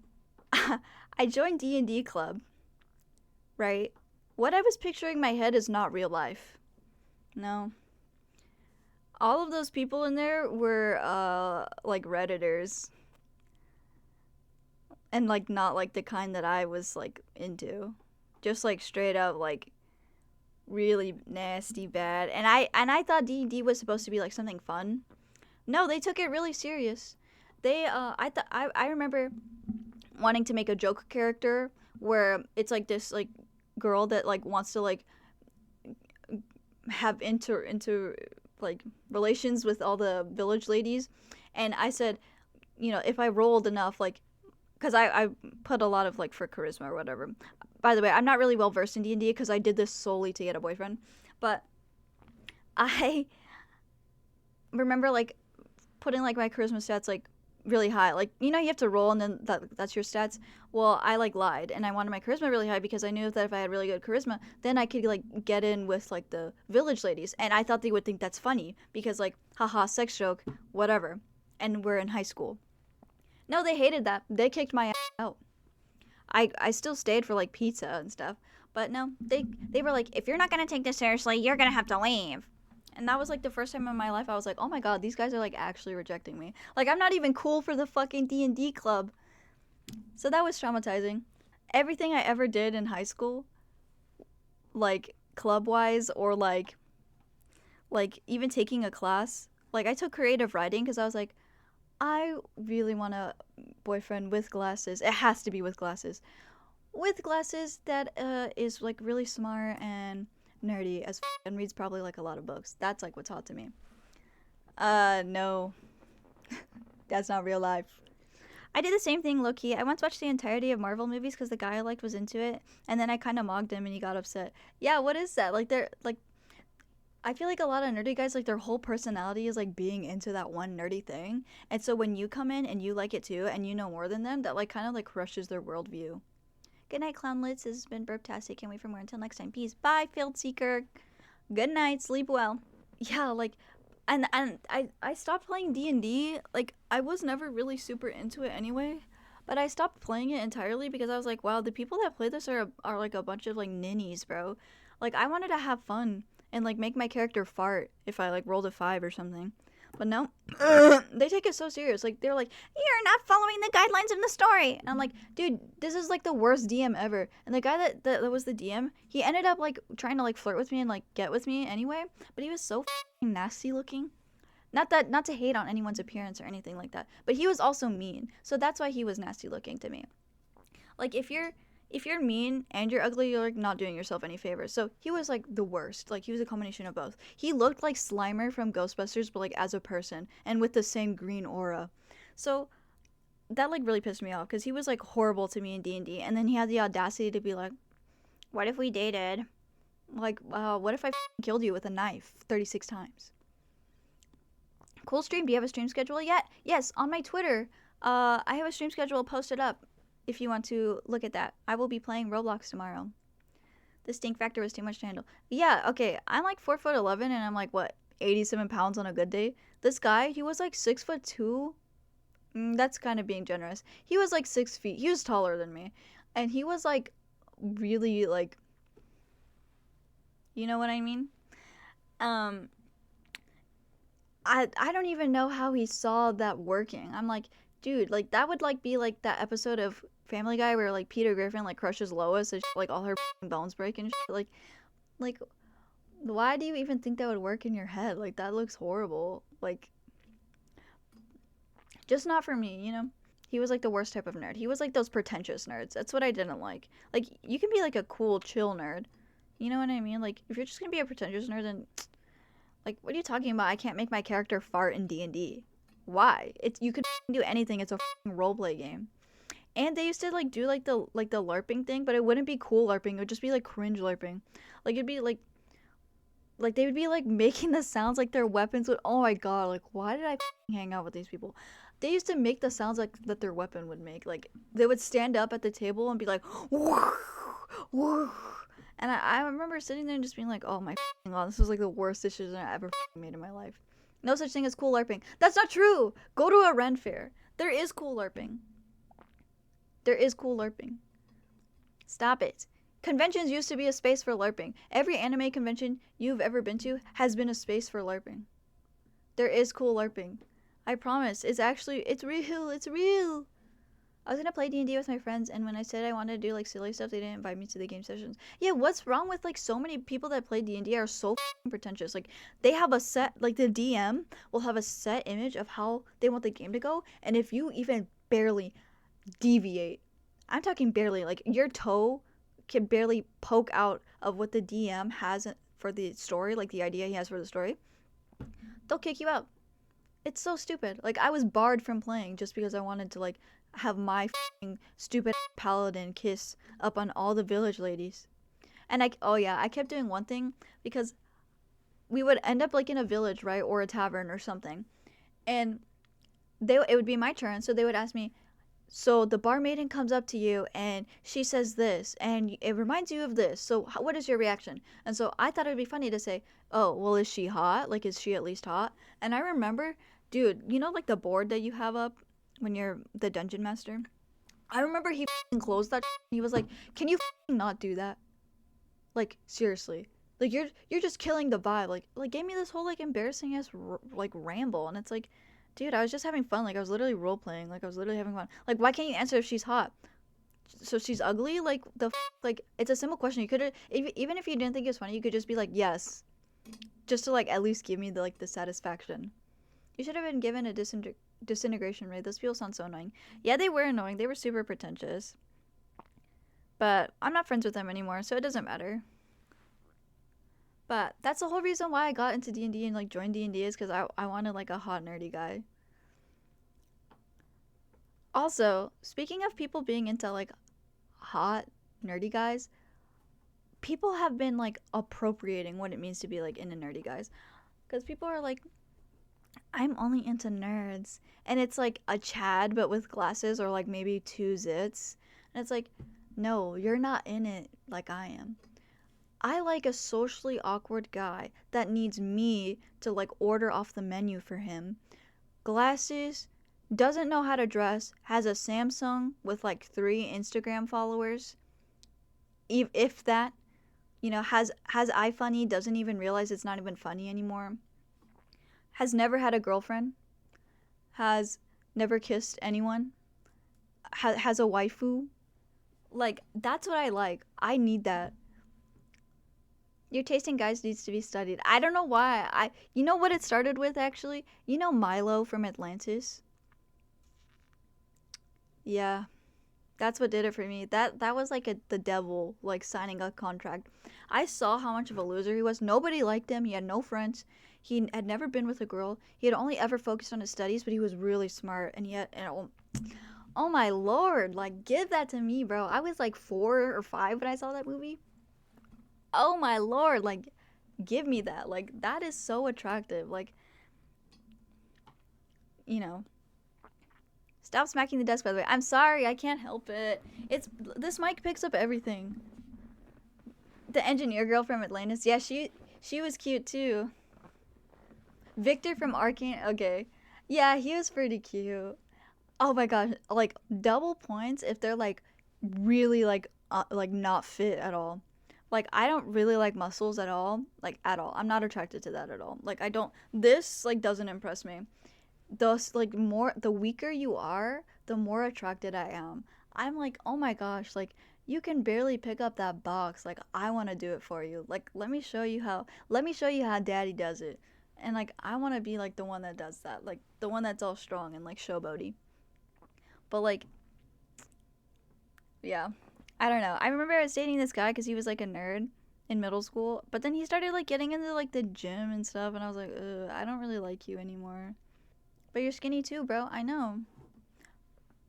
I know. Funny how that works. I'm weak too. But I don't know what it is. A little weak stupid boy. That's what gets me going.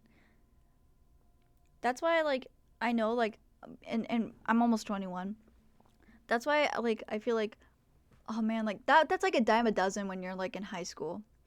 But like now I'm going to be turning 21 and I live in Vegas, so I can go to any club or whatever. But like that doesn't exist at the club. That doesn't exist at a bar. Like that doesn't exist in a place where you would genuinely like meet someone generally, you know? So, I'm not old. 21 is very young. Very young. But anyway. So like that is like dying out like and it breaks my heart to see the perfect little nerdy guy like be like, "Uh, people don't like nerds like me. I need to go to the gym. No, don't ruin yourself. No, don't ruin yourself." That's like seeing like a really hot, beautiful girl like dye her hair like a really ugly color.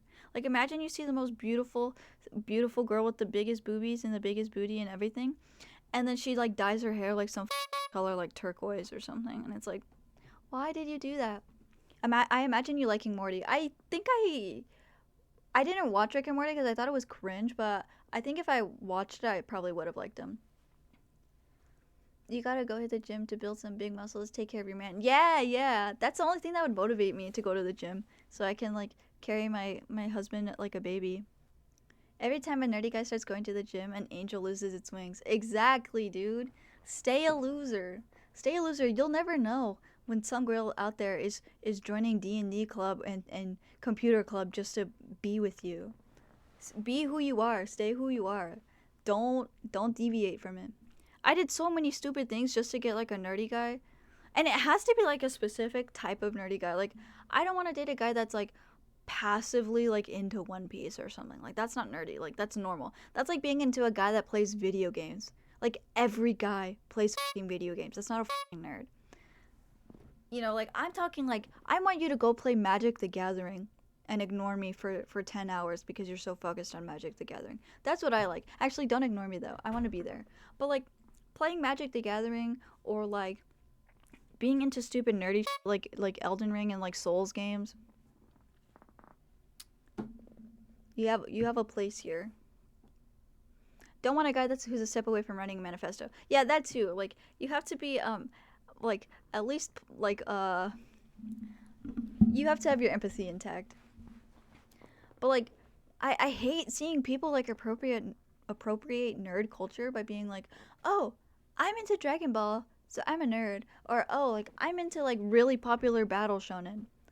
That's not a nerd. I want you to be into Ume Musume Pretty Derby, and I want you to have a waifu from that. And I want you to actually, I want you to make your phone settings Japanese so that you can download Pretty Usume Pretty Derby gacha game and get all of those girls. That's what I care about. That's a true nerd. Not some, I play video games. So does everyone else.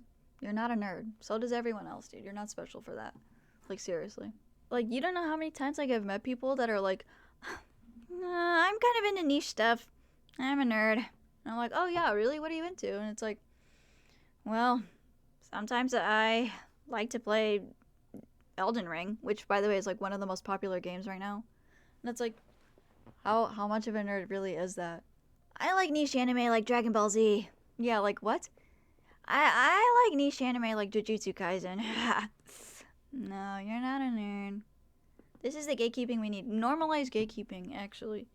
I'm sick of people. I'll go to a convention, I'll strike up conversation. And by the way, striking up conversation is very hard for me. I'm very shy. So to go talk to someone, oh, like, who's your favorite character from the anime or whatever you're cosplaying from? Oh, I just saw this on Pinterest and I thought it would be, like, cool. Respect that, totally. But it's like, man, now I look like a like loser compared to you, because you're cool and you like passively like this thing. Like, I look dumb. I'm into niche stuff like Lunchly and Hawktua. Yeah, I'm into niche stuff like KSI, Talktua, podcasts, Lunchly's, Mr. Beastburger, Beastables, Beasties. I don't know what the it's called. The stupid chocolates. Like, I remember in high school, like, the criteria that I was like looking for people to be friends with or like even date or whatever, it would be like how many, like, how in tune are you with meme culture? Because I thought it was like such a ick. Like, if you were like showing me like a millennial ass meme, like, and you know the ones, the Twitter screenshots where it's all white and it has like, it's like me and Bae when this, like, if that was like the type of memes you were laughing at, bro, no, get out of my face. Like the little Einstein's remix, I thought that shit was so cringe. Like, I had a very like I was like those kids that was like really nerdy and weird, but like also the nerdy and weird kids like didn't like rock with me either. God. Yeah, I was like, I remember like growing up, like being chronically online like really wasn't a thing. It was a thing, but it wasn't like cool. Like, it's cool now to be like, yeah, I don't shower. Like, that's a cool thing. But when I was doing it, oh, everyone, you're disgusting. I'm kidding. I showered today. I like showering. I have really cute soap. But, you know what I mean? Like, being like a shut-in, like, was just not as cool as it is now. People are like super into like pretending that they're like they get no play, that they smell bad, that they're ugly. It's like, you're not actually any of those things. That shit ruins your mental health, though. Oh, yeah, for sure. But when I was a kid, I was already really sad. Like, the internet was, like, my oasis for a reason. I'm not going to talk about my childhood, though. Not on the first stream. Later I will. Probably if I have a getting drunk stream. We need clown lore. Yeah, oh my gosh, the lore that I have. Save that for the sub-only stream when you get affiliate. You're right. Memories to when I thought being on ndrotten.com and LiveLeak was normal at 11. Oh my gosh. In middle school, like, people would show you the most horrendous shit. Like, people would be like, isn't this funny? And it's like some Chinese worker, like, getting crushed to death by, like, a comedically sized hammer or something, and all its, like, organs, like, splat everywhere. And it's like, I didn't find that shit funny. I never really looked at that because I'm a very squeamish person. I'm like, like, gore and stuff like really grosses me out. Like, I'm not good with blood. And, you know, like, that just, like, grossed me the out. I was like, ew, like, that's not, I'm actually really scared of the doctor because the idea of them, like, doing a blood test on me, like, freaks me the out. Like, yeah, I will faint. It's bad. No Resident Evil stream. I can do video game gore. Sometimes I could do movie gore. It really just depends on the severity. Like, and how realistic it looks. Like, if I'm playing the original Silent Hill or something, I don't think I don't think I would be like, ooh.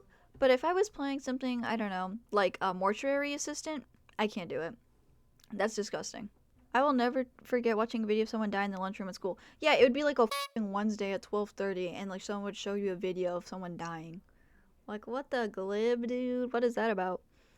Now I like how dumb it was, but I thought I was so cool. I was like, I watch this stuff. I think everyone went through like a edgy phase where they were like, nah, I said or did this thing, and that makes me really quirked up and cool. So, cause I'm different. I'm like the salmon that swims up the river, and it's like, I don't know. I grew out of that really quickly. Like, in middle school, I was definitely like that because I was like, I'm watching Filthy Frank and Max Mofo, and they say bad words and they say things that they shouldn't say. But like when I turned like 15, I think I was like, this is like actually really cringe. Like, this is just like LARP being almost. It really is just like LARPing to be pretending to be like cool and badass. Like, I don't know. I feel like if you're just naturally cool, you don't have to act that way. I never went through that phase, which makes me better, I think. That's good. I went through that phase for sure because I didn't know like right from wrong for a while, and I also like didn't get a lot of attention at home, so I thought like being like crass or crude was like the way to do that. But obviously I know better now. I stopped doing that when I was 15, and my friends, like, I dropped this friend group, but they kept doing it, like, and I'm like, dude, we have to like think about like what colleges we're going into. We can't keep like waiting on the next iDubbbz video or whatever, you know, like, you just have to grow up at some point. And so I just stopped like being into that kind of stuff and focused more on like being like nice, because I think people are more attracted to people that are like nice and fun than people that are just like constantly negative and like shitty all the time. Like, that's one thing that I will never like understand, is like why people like push so hard to be like angry or like reactionary when it's like that serves no one. That just makes everyone angry, and it's also like bad for your health, you know, to like be negative all the time like that. I think being positive is like much more rewarding. But I definitely used to be very edgy as a kid, but like I feel like most 12-year-olds were like, that was kind of just like a thing, like saying poop or like talking about weenies and stuff like that. I think it's better to just be chill though. Or like going on 4chan was like such a big deal or back in the day or whatever. I've dropped so many people for that. Yeah, I feel like people are so like, I don't know. Being negative is, I think, an addiction actually. So many people are like so like into just being nasty all the time. Pooping weenies. Yeah, you know, just stuff that kids shouldn't be talking about. Kids, they truly don't know better, which is why like sometimes I'll see things where it's like, this person said this when they were 12 and they're like, what, 25 now? And it's like, you actually really don't know better when you're a kid. Like, you're in that between stage of being like almost a teenager and also being like a in your pants little kid. So you really just don't know better. Like, you don't really like that's the point of like going to school actually, is like to learn like social cues and stuff. Obviously I was a little bit more behind than others, being autistic, that I didn't like fully grasp like right and wrong for like a really long time, or like fully grasp like how to properly like talk to people. So that's like something I personally struggled with, but like most people, like, I feel like went through the same thing anyway, you know. For me it just like lasted longer than like it normally should. But I'm a way better person now, and I could proudly say that because I worked really hard on myself. Also, being like having like chronic shame and being embarrassed about everything like served me really well, because like I never like felt the need to like archive anything that I've done. So like anything like really embarrassing that someone can like bring up and show me, like, it just doesn't exist. Like, I used to have a Google Plus account where I would like roleplay like Five Nights at Freddy's characters because I was like a little kid.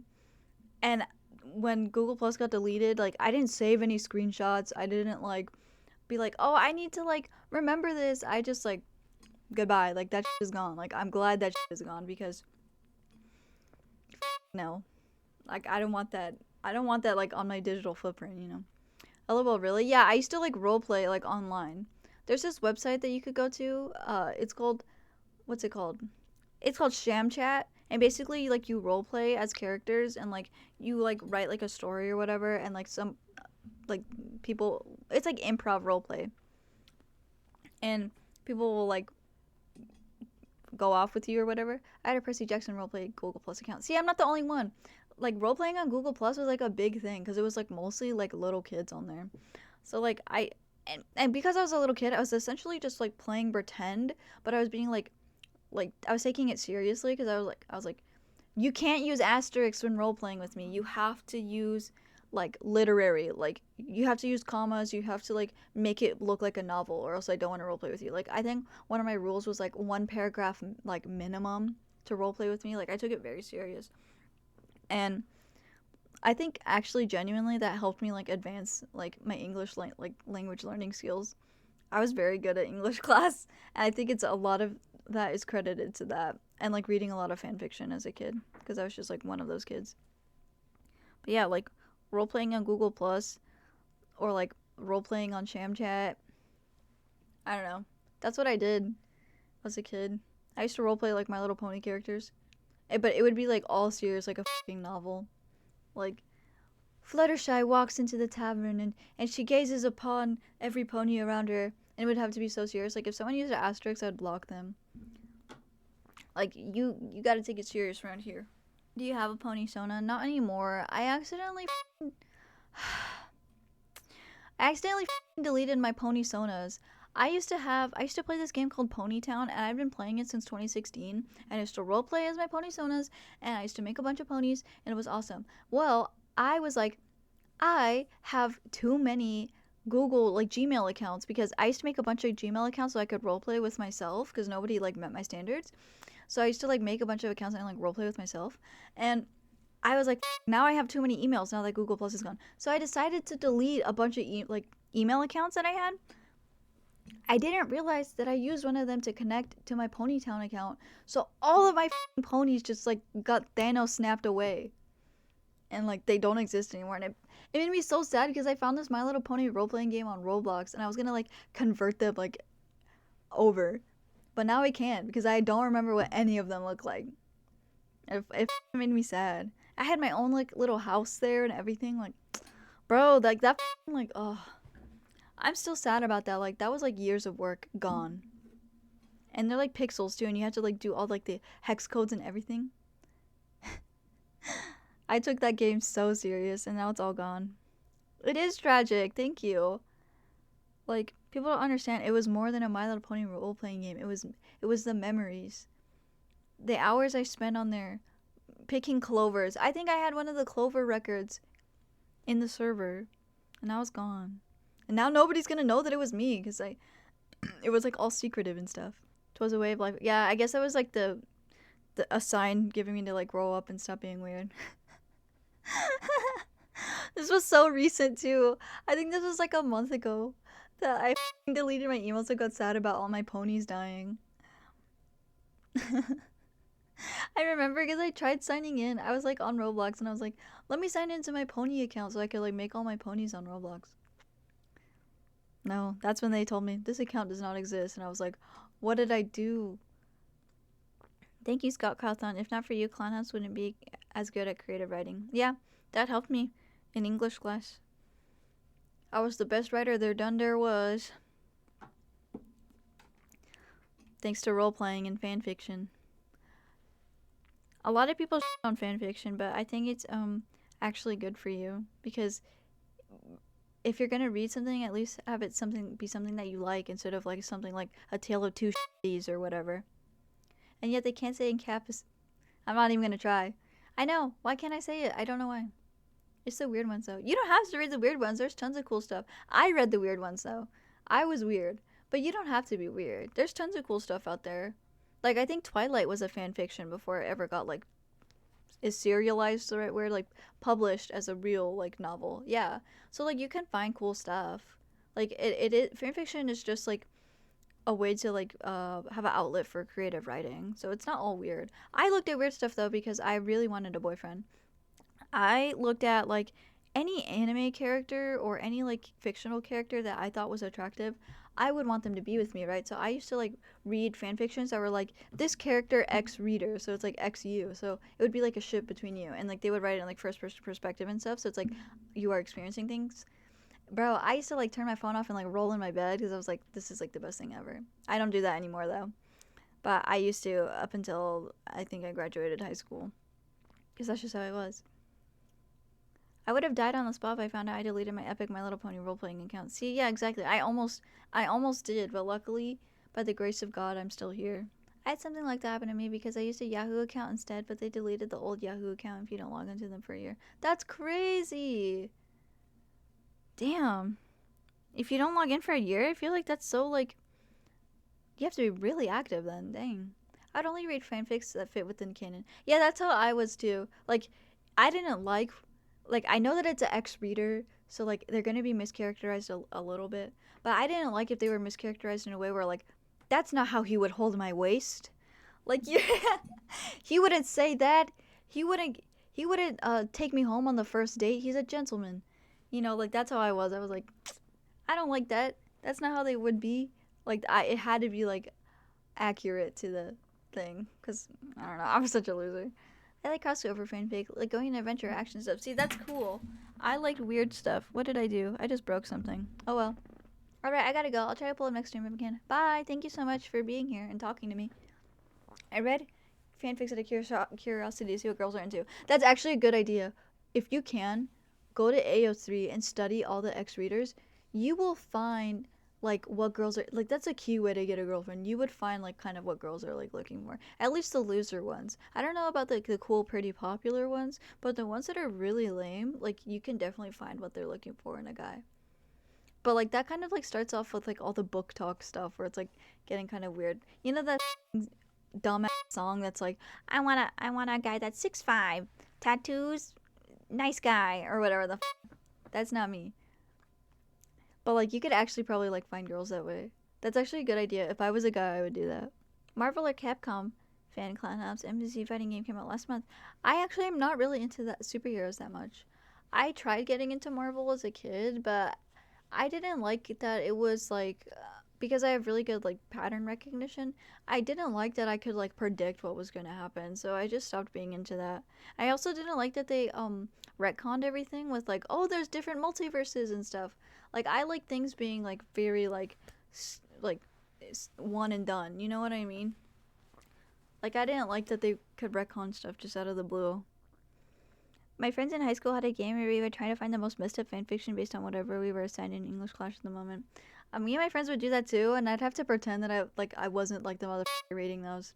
They'd be like, "Hey, ew, look at this nasty fanfiction that's weird," and I'd be like, "Huh, who would read that? Not me." What a sad, sad life I had. What the pua? I tried getting into Marvel. I just really couldn't do it because, you know, it was just the predictability I didn't like. Also, like, I didn't like that none of them actually died forever. Like, if they died or they got hurt, they would miraculously be better. I like that once something is done, it's done forever and you cannot change it. Like, if a character's arm gets cut off, I want their arm to, like, stay off. I don't want their arm to grow back.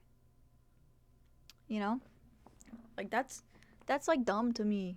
Rip Widow Endgame. Like, yeah, like, I thought Endgame was cool. Like, I wanted to see that because I was like, oh, they're finally killing all these motherfuckers. Yay. Nope, they come back.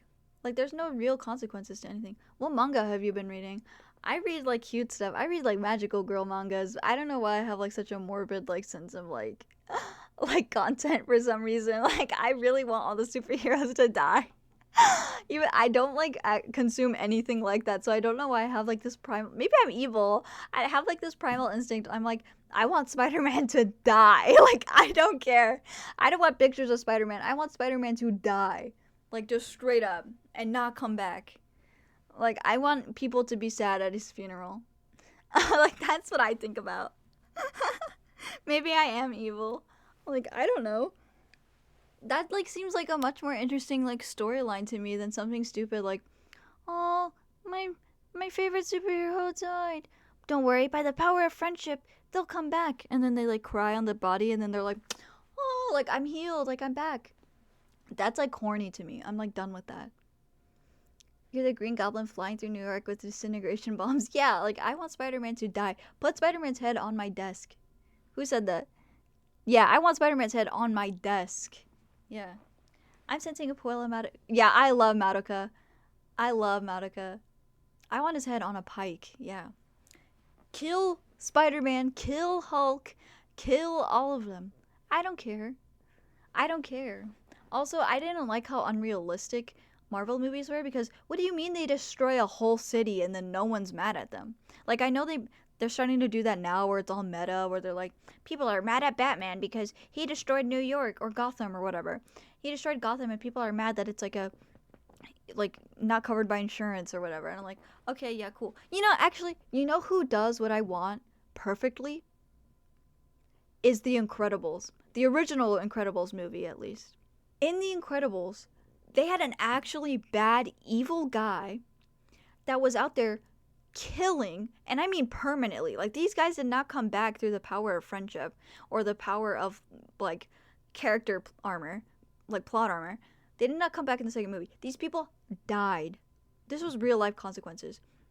Killing all these dudes by like ripping them apart and shit. It was super morbid. And like how like people are ungrateful as fuck about superheroes and like suing them and shit. Now superheroes are illegal. Like, yeah, like Incredibles is an amazing superhero story. That's what I want with superhero stories. I feel like you really have like these invincible like human beings that are like powerful and smart and everything and good people, but then you're like not gonna really do anything with that other than like, tomorrow Spider-Man's gonna do the same thing he always does. It's like, okay, like this is not interesting to me. Incredibles 2 was so it was overhyped. I feel like the story was rushed, and I feel like people are more concerned with making things like really safe instead of things that are like daring. You know what? Incredibles 3, kill Elastigirl. I want Elastigirl's head on my desk. Kill Elastigirls. These are bad guys. They will fucking kill you. Yes, exactly. Like, I want a superhero movie that takes chances. I don't want a superhero movie where it's like, oh, we don't want the fans to get mad, so let's not do anything that's like adventurous or spontaneous. You know? I wanted Lightning McQueen to die in Cars 3 so bad. What the It's a car movie. It's not that serious. Why did you want him to die? They can't even die. They're cars. Can they die? I don't think they can die. They're like cars with souls. Wait, do they die if their gas runs out? How do cars die? Doc died. Did he actually? How? How do you die if you're a car? You're an inanimate object. Like, actually, what do you... Car engines can die. Okay, engine blows out. Okay, that's fair. But, like, just build a new one also. Like, can you just, like, fix him? Like, what really would make him die? Car battery. See, but then you can just replace the car battery. Like, there's no car doctors where... Yeah, I guess explosion would be the only way they could die, right? Because, like, how else... Like, a car can't get cancer and die in the hospital surrounded by loved ones. So, like, how are they dying? They get into the car compactor into squares like Monsters, Inc. See... But why would they do that? That's like them being like, well, we're immortal, so we have to do population control. Like, send all the elderly cars this way. Probably shouldn't think about it too much. No, I want to though, because like, it's continuity. It's about continuity. And it doesn't make the deaths feel as impactful, I guess, because it's like, technically they can just come back. So this doesn't make me that sad. And what about electric cars? Like, how you can charge them? Like, if their battery dies, you could just charge them, right? So, like, are electric cars, like, immortal? Like, is there an immortal Tesla in the Cars universe? Lithium fire? Okay, see, that makes sense. That's like being burned alive. That's why I like JJK, keep characters dead. See, that's one thing I'll give JJK, is that they actually kill characters, no matter how, like, powerful they are. I gotta go get ready. I'm coming tonight. Bye, Jan. Thank you so much. Like, they killed Gojo, right? Good. I'm glad they killed him. Maybe the old cars get repurposed into a new car and make reincarnation real. Maybe. Also, do they have like repros in the Cars world? Like, can you get repossessed by the government? There's a Cybertruck voiced by Elon in the new Cars movie. and in a world he's epic. Is that real? That's not real. Don't tell me lies. I miss when media used to take risks with stuff, no matter how bad it would piss off the fans. That's what I miss, I guess, is like the freedom of creativity. I feel like everything fits into like a cute, wholesome box now. I want some grittiness. I want something that'll keep me at the edge of my seat. That is like, oh my god, I hope they get it out, because they might not. Because, you know, that's what I want. I want actual, like, I want something, I don't know, the juice. Like, I want the juice, dude. There's, like, everything's just so, like, especially Disney movies. Like, Pixar used to not hold back. Like, they killed that old lady in Up. They killed that bitch. Like, she died. And she was infertile. Like, they did not pull back with the punches. Like, you know, like, they really used to let it all out. And, like, WALL-E, the actual apocalypse happened. And he was, like, the only, alien. He was the only, like, robot on Earth. There was so much litter everywhere. Like, they did not hold back. Nowadays, it's like, don't worry, everyone lives, and the villain is actually misunderstood twist villain, and they just wanted friendship and company. It's like, I get it, you want to teach kids empathy and stuff, but it's like, it's just so boring now. Like, it's not fun. Like, I feel like Pixar used to be fun for everyone, but now it's not. Corporations have always been profit maximizing. What I hate are the unreleased projects being tax write-offs. I want the Acme movie. Yeah. Anything interesting is just will never, like, come into fruition anymore. Princess and the Frog was the last really good Disney film. Absolutely. Princess and the Frog was, like, my favorite Disney movie. She's, like, one of my favorite Disney princesses because there was actual stakes and actual evil in that movie. It was awesome. Bring back old people dying in Disney. Absolutely. I want a movie about Walt Disney, and I want to watch him die of lung cancer just so I can grasp how serious it is. That's what I want. Because that's what he died from. Because guess what? He's a notorious smoker. And that's why they did this. For the pointing. When they point at you for the directions. It's because they're trying to cover up Walt Disney holding a cigarette in every photo that's ever been taken of him. That's why he died of lung cancer. Like, he was a serial smoker. Yeah. Disney two-finger point. It's because he was holding a cigarette. It's not because it's cute. Or it's because this is offensive in other countries. It doesn't exist. It's this.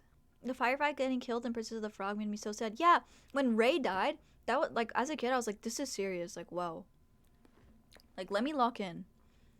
And, like, now, when has the last time that's ever happened? I don't think a Disney character has died in so long. You need to start killing people. It's not a lollipop. It's a cigarette. A nasty, menthol cigarette. That's what he was doing. That's why he got lung cancer. Like, seriously. They want you to believe that Disney didn't smoke and that he was a wholesome uncle. No, he was, like, pretty bad. It's like 4 kids making Sanchi cigarettes into lollipops. Okay, but the lollipops in the 4 kids version actually kind of goes hard. I think that looks cooler. Speaking of which, I want one right now. I'll make a cartoon anime show about my characters showing no mercy. Yeah, you should do that. Big Hero 6 came out, like, 10 years ago, though. I'm talking, like, currently. Like, they're making a Moana movie. I bet you the villain's a twist villain. I just wanted some friends. That's what's gonna be the plot. And Maui's not gonna die. Or Moana's not gonna die. And her parents that are old as aren't gonna die. There's no stakes. No stakes. Absolutely nothing interesting going on ever. And I think a lot of it has to do with, like, parents wanting to, like, not tell their kids that things die. Or that some people are evil. But, like, some people just are evil. Wish is the most wasted potential. Yeah. Wish. I remember being like, I want to pirate this movie. And now I don't want to. Because anything interesting plot-wise was, like, deemed unsafe by the CEOs or whomever writes the whatevers. Whoever greenlets anything. I'm sick of the safe route. Go crazy. Go nuts. What flavor is the lollipop? I think watermelon or cherry. I don't know. They kind of all just taste like Red 40. Like, I think that's why, like, other animation studios are doing better than Disney right now. Because they're actually taking risks with their stories. Like, even if it's a shitty story, at least they're doing something. Whereas Disney will pop up the same princess movies over and over and over again. About some, like, random underage girl being quirky and falling in love. Like, I don't know. We need a new literary movement to counteract Disney. Absolutely. Start writing fan fiction right now. That's what we need. We need a fan fiction revolution. And then all the people will see it, and then they'll be like, wow, you should be hired as a writer. It happened to Twilight, and I'm pretty sure others, so it's possible to get picked up like that. We need Clownhops Studios, yeah. I'll produce the most morbid, evil stories of all time. The live-action Disneys are the most soulless media I've ever witnessed. Yeah, it's such a cash grab. And it sucks because there will always be an audience of people that, like, cannot see past their own nose that'll be like, wow, I love this animated movie. What if it was in real life? Huh? Why are you thinking that? What if it was in real life? I've never thought about that. I've been perfectly satisfied with something being a cartoon. Because the antics that said cartoon characters go through are only achievable through it being animated. So the live action it doesn't translate well. It just looks stupid and dumb and soulless and bland. Like, and it just sucks because they're going to keep doing it because guess what? There's always going to be an audience of stupid people that are like, what if this was in real life? Why can't you just have imagination for once? Why can't you just enjoy something the way it is? Like, why does it have to be like, what if I put the real life AI filter over this? You're fucking weird. If you, like, think, like, oh, what if this was live action? You can think that. Just don't ask Hollywood producers to be doing that. Think that. You could be like, oh, imagine if they did that. Like, that's fun. That's fine, even. Do that. But don't try to make that a real thing. It just looks dumb. Why does it need to look like a documentary? Just make it look visually interesting. Play with the colors. Do anything artistic. Exactly. Like the Mulan story, especially, they did the Mulan movie and it was like shitty. Like, you could have done so much with that. You could have had a cool CGI dragon. Like, I don't know. Hello, Clown again. I just got back from a deaf event. Hi. I don't know if I'm just, like, picky when it comes to movies or I'm just, like, hateful and I don't enjoy anything and I hate everything. But to me, like, what turns me off from watching a movie or anything is, like, predictability. Like, if I can look at your characters and already tell what they're going to be going through in their character arcs, or even off the first episode of something or the first minute of something, if I can already tell what the ending's going to be, I don't want to watch it. I don't like predictability. I want to be surprised and shocked and be like, wow, this is like making me think. Like, this is a think piece, you know? And you don't have to be boring or anything to do that. Like, I feel like that's entertaining. I feel like that's a base level of entertainment. You know? We're all jaded due to predictability. Exactly. Like, I feel like if things were more surprising and interesting and fun and cute, that it would not be that way. Let me fix my chat. I feel like it's cutting off a little. There we go. Like, I feel like, I don't know. I just feel like things would be more interesting that way. But obviously, they're not going to care about that. The artistic integrity is already gone. They're going to care about what's going to make Sally and her family of 6 come fill up these movie theaters and stuff like that. That's what they care about. Watching movies used to be fun. Now it sucks. And I think that's why a lot of people are really into anime right now. Is because anime is something like new and fresh. Whereas a lot of Western films and a lot of Western shows are kind of just like, this is Sally and this is Jake and they fall in love, but then they get in some wacky antics. Something happens. You know? And it's like, this is not interesting anymore. I want something cool. And it's not like Western animation can all be bad. Like, I've seen some pretty good stuff. But it's just like, when it's bad, it's like bad, you know? Bad movies have forced me to read more. See, that's good.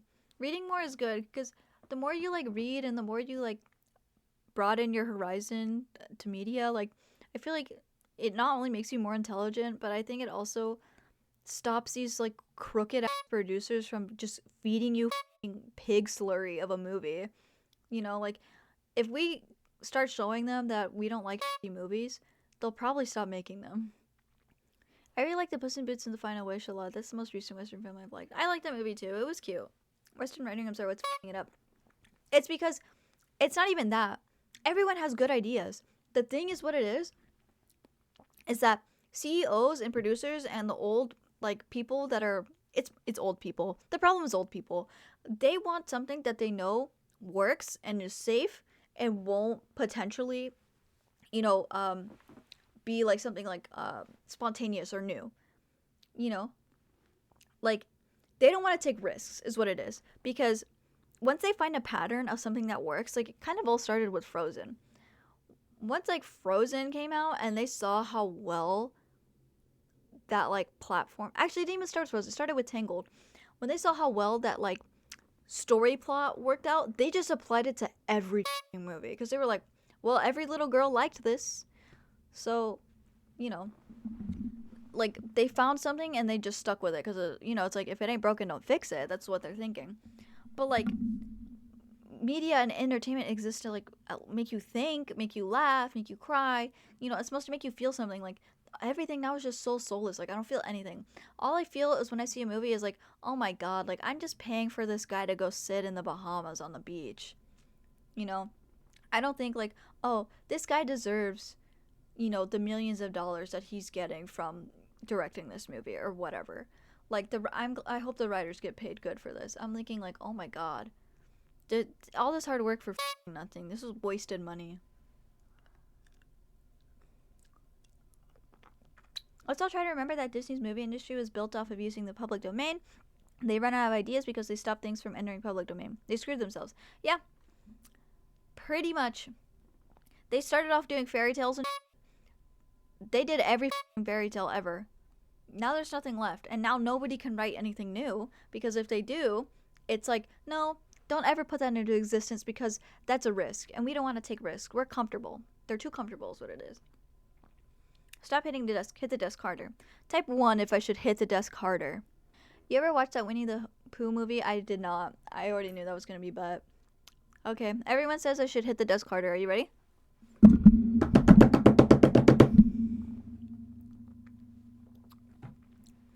There you go, Panda. Just for you.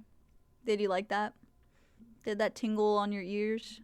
The mic is not unstable. Actually, I just keep kicking it over and over and over and over again. It's because I'm autistic, so I can't stop, like, I don't even know that I'm doing it until I'm, like, looking down and I'm like, oh, like, I'm doing this. But I can't help it. I'm stimming. We need you to train enough so you can snap your desk in half. Yep. That'll be actually the next goal. By next stream, my biceps will be at least, like, 5 inches, like, tall. So that I can just, like, destroy the desk upon impact. They gave me an autonomous sensory meridian response, I think. That's so stupid. Do you have any fidget toys? I do have a ton from going to therapy. Cora and Owl House were okay, but not as great as people think. I think those things were good because they're new and fresh. What killer should I play, guys? You should play Sadako. The Ring. The Ring girl. But once I get Twitch affiliate, I can't wait for you guys to see, like, yes, it was a burp, it just hurt. But I can't wait for you guys to see, like, the little emote things that I have planned. It'll be so awesome. Thanks, good night, have fun. We need a burp counter. We should set that up. Maybe by next stream, maybe we'll have that set up. I forgot what I was gonna say. I hate doing that. That f***ing sucks.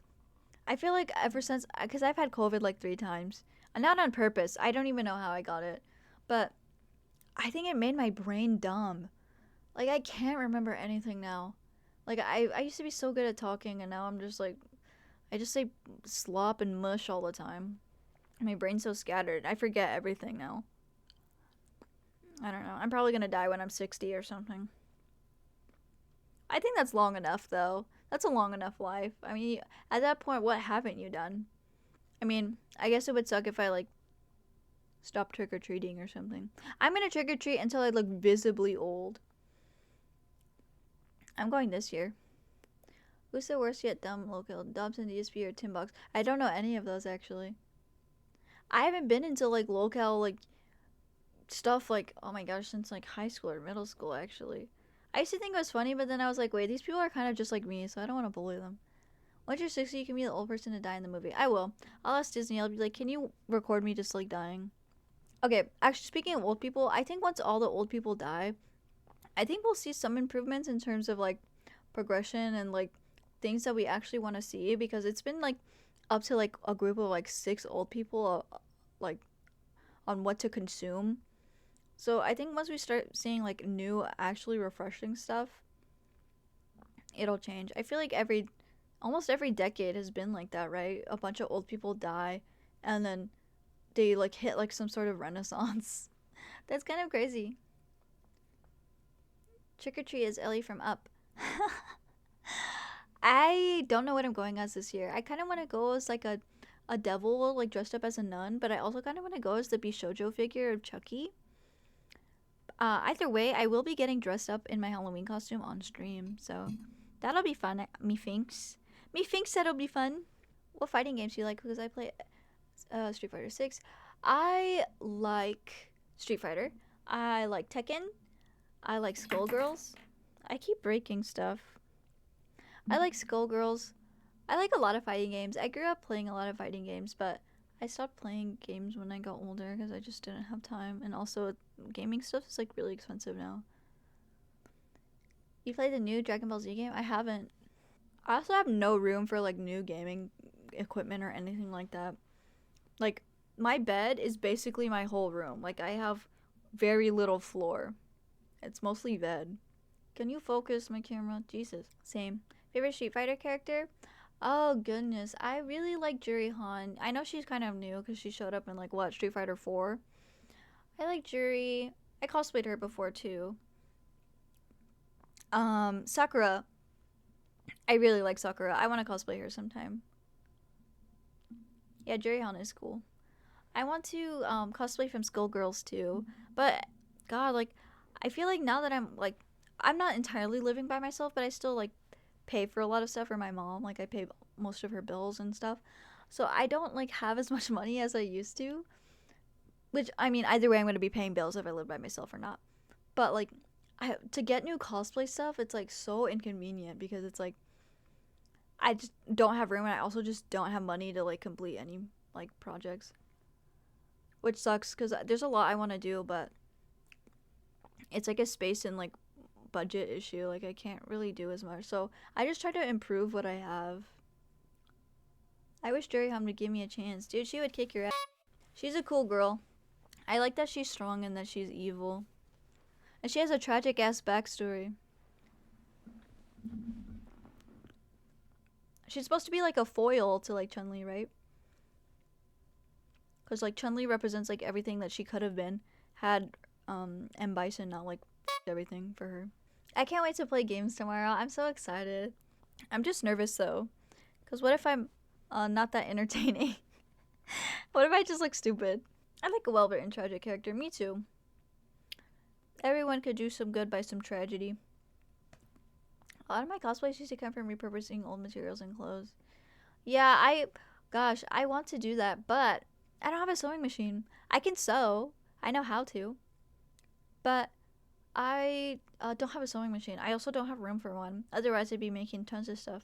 Tragedy builds character. Yeah, exactly.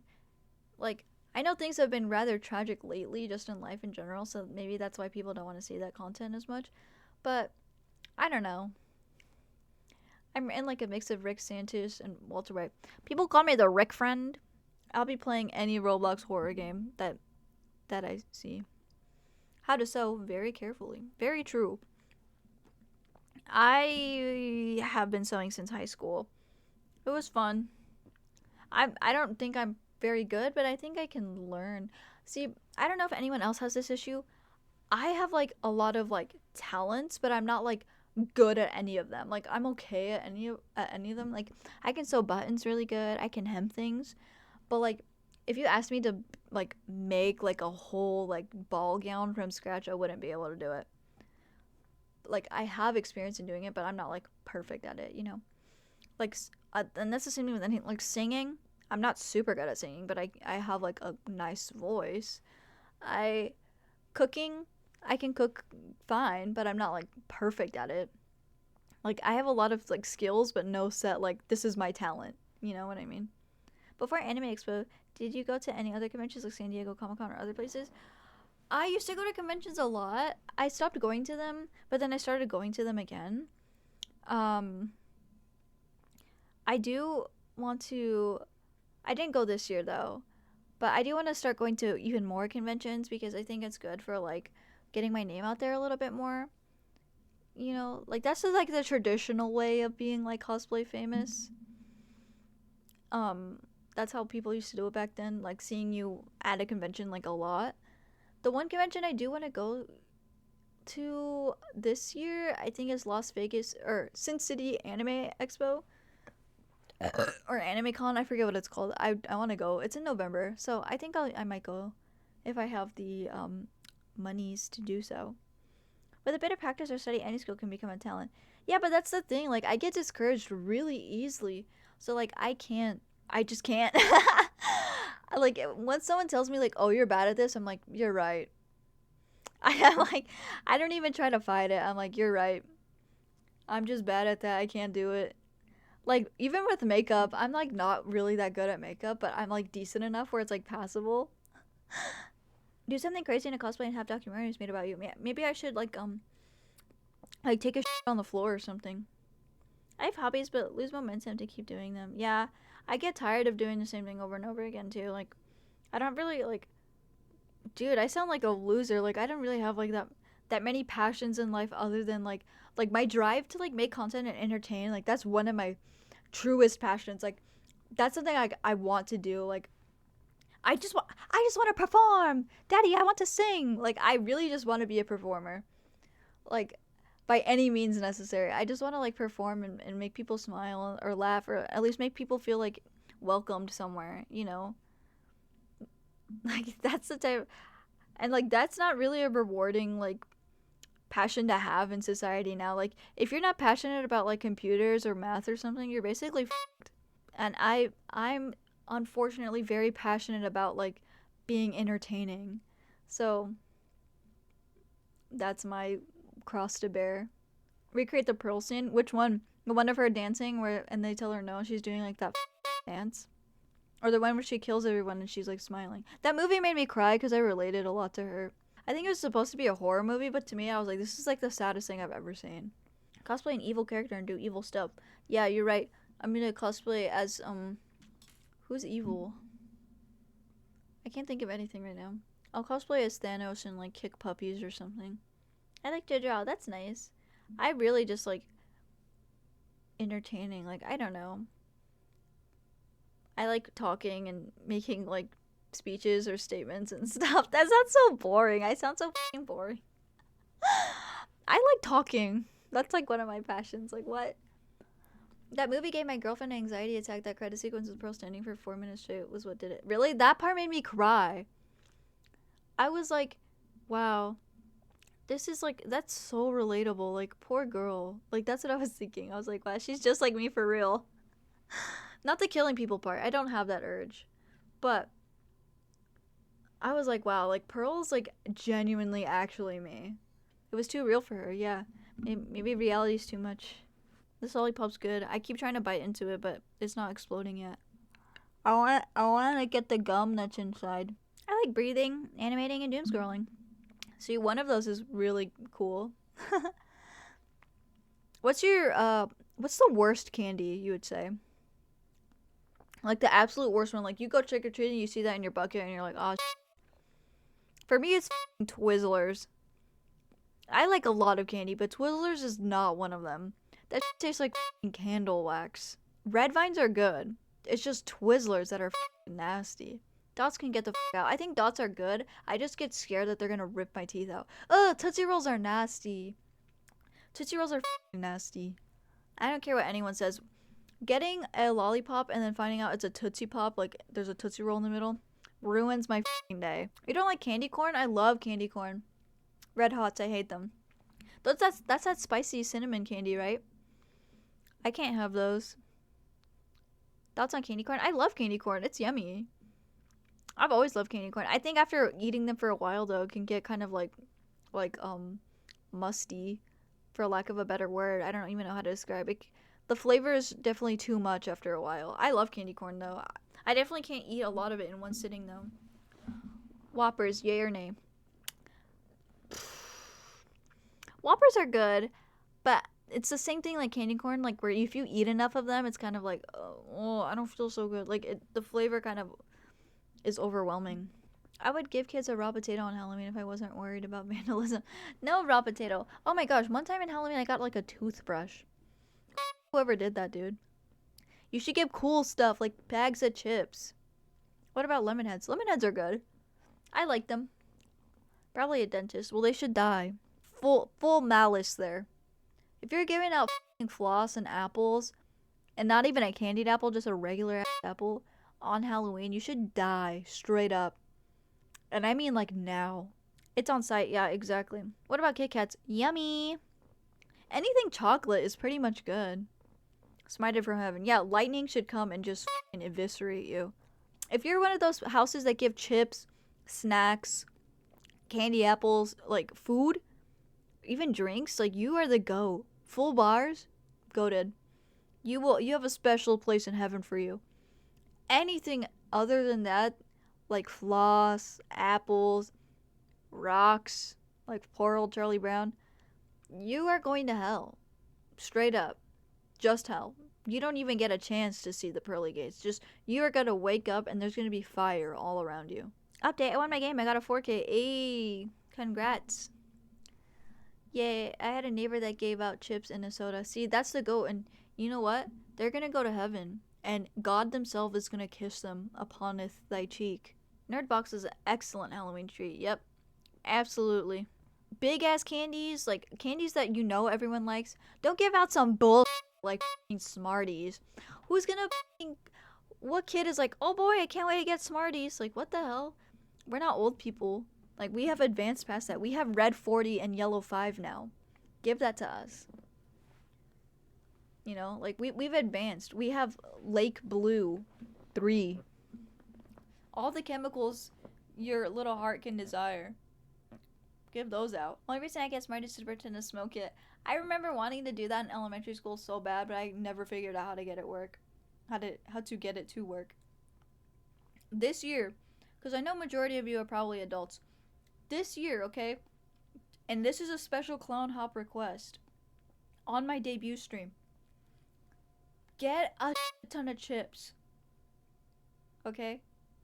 Give them out to the little children. I promise you, the compliments you will receive, like, it'll be amazing for you. For everyone. People will know you as the epic chip house and that you're a cool, badass guy. Yeah, small bags. Like, you know those pack of 14 bags? Get a ton of those. Like those big boxes of chips. And pass those out. You would be the GOAT of Halloween. Do that. Maybe even I'll come over. Because I still trick-or-treat. I don't care. I look young. I'm like 4'11". Like, I have years of trick-or-treating ahead of me. Talkies are too good. I can't have them. I've also never had a talkie in my life. Because I heard that they cause, like, heart disease and stuff. So I got scared. So I just never had them. Lucky ass lol. Yep. 4'11". So I'm still gonna trick-or-treat because I don't care. The only thing is that every year, like, a group of teenage boys will hit on me. Every year for Halloween. Not fun. Because to them, they're just hitting on like a girl from a school that they've never seen before. To me, I feel like Epstein. I'm like, get the hell away from me. I don't want this. Like, I'm 20 years old. I'm old. You don't do this right now. I'm gonna go to the rich neighborhood for the full size. Do it. Like last year, this kid pulled up on his bike, which I guess is like cool if you're a kid. Pulled up on his bike and was like, hey, my friends told me that you were like really pretty and like I saw you like trick-or-treated at my house and I was wondering if you want to like hang out. And I was like, boy, like little boy, like listen, I am like old enough to like be like your older sister. Like we are like 10 years apart. Do not come asking me no questions like that. Like, what are you on, brother? Yeah, I had to use my grown-up voice. It was bad. I was scared. That was the scariest thing for me on Halloween. It wasn't like any of the goblins and ghouls that were about. It was that. And that happens every year. I'm cool with any age trick-or-treat as long as they dress up. Like, if you want the candy, put some effort in. Exactly. I dress up. I go all out. I love Halloween. Halloween's my favorite holiday. You know, and a Halloween costume isn't a onesie, by the way. That's lazy. You're not a true Halloweener. If you were a true Halloweener, you wouldn't put a onesie on. You would actually try. Put some effort in, you know. Don't wear a hoodie and be like, oh, like, I'm supposed to be this. Like, no. You have to actually put a costume on. It's like Halloween. That's like the one time a year where you're going to get free candy for dressing up as something fun. and you're not gonna do it, like, you're lame. Like, when else are you gonna get free candy? And potentially chips and soda and whatever. I don't even drink soda. But, like, for the people that do, like, that's your chance, bro. Only real ones go out and get turned into werewolves. Yeah, that's true. I should eat something. I haven't eaten all day. I've been getting into this really nasty habit because I've been busy where I just am so focused on other things that I forget that I'm hungry and I just don't eat, and then I go to bed and I'm like, oh, why am I nauseous? And it's like, dude, it's because you don't eat anything. But groceries are expensive now. COVID changed my eating habits. Yeah, I get that. Like, I feel like getting food during COVID was like, God, we were like rationing and shit, like it was World War II or something. Very hard to come by. I remember, gosh, like eating so much garbage during COVID, like only mac and cheese cups and stuff like that. I'm gonna study the arcane and become a wizard, Rowland. You can do that, man. I believe in you. Wizards are cool. I think everyone should be a wizard. That's how I gain weight. That's how I lose weight for some reason. I can eat like 40 mac and cheese cups a day, not move out of my bed, and I lose 10 pounds somehow. Like, I remember like during a time I was like eating like really consistently and like a lot of food too, like big portions. And I lost weight from that. I went from like 90 to like 81. Like, how? And I don't even like be like farting or pooping that much, so where does it go? This reminded me for some reason. I'm gone for 10 minutes and come back to farting and pooping. Okay. Always a classic here. Always with the farting and the pooping here on the Clownhops stream. But that reminded me of something. Not the farting and pooping. That's not what I'm going to talk about. Not right now, at least. But with USPS, has anyone else's packages just been stuck in transit for like a long, really long time? This has never happened to me before. Usually my packages come either early or on time. But I ordered something for myself because I was like, you know what? After everything, I deserve a little something for me. And it's been stuck in transit since October 4th and has not came. I did a mail search request. They found the package, but then they just haven't mailed it to me. And I've called customer service and I'm like, hey, what's going on? And nothing's going on. The 4th. Yeah, the 4th of October. Like, it's still in transit. And the funniest thing is that it says that it's at a USPS facility, like, down the street from my house, but I can't go pick it up because you have to go, like, do, like, this whole thing that's, like, really not worth it. So, like, I don't know what's going on. I think the port strike really messed up the carrier system. But that's the thing, is that it's, like, in my city. It's not, like, not far away at all. So it's, like, I don't understand why you can't just bring it to me. Like, what's going on? Like, I don't know. Like, they told me they found the package, but then they just haven't mailed it to me. And I'm like, where's the logic in that? Like, you guys have it. It says my name on it. It has my address. Just f***ing go. Like, is no one working right now? And it's not like I ordered something from overseas. I ordered from something like a state away. Like California. So I don't know why it hasn't came. And it's been so frustrating. I check every day for an update. And it just doesn't. It says arriving late, but no delivery date. Just sneak in the facility and steal it. I want to so bad. Like, I don't understand what's going on. Amazon has been coming in fine. But it's just USPS. It's like taking the shits right now. And it's like, what's going on? Like, why is this happening? Apply to work there. No. Being a mail carrier is hard. I wouldn't be surprised if everyone that works with mail right now is like striking. And what I ordered isn't particularly valuable.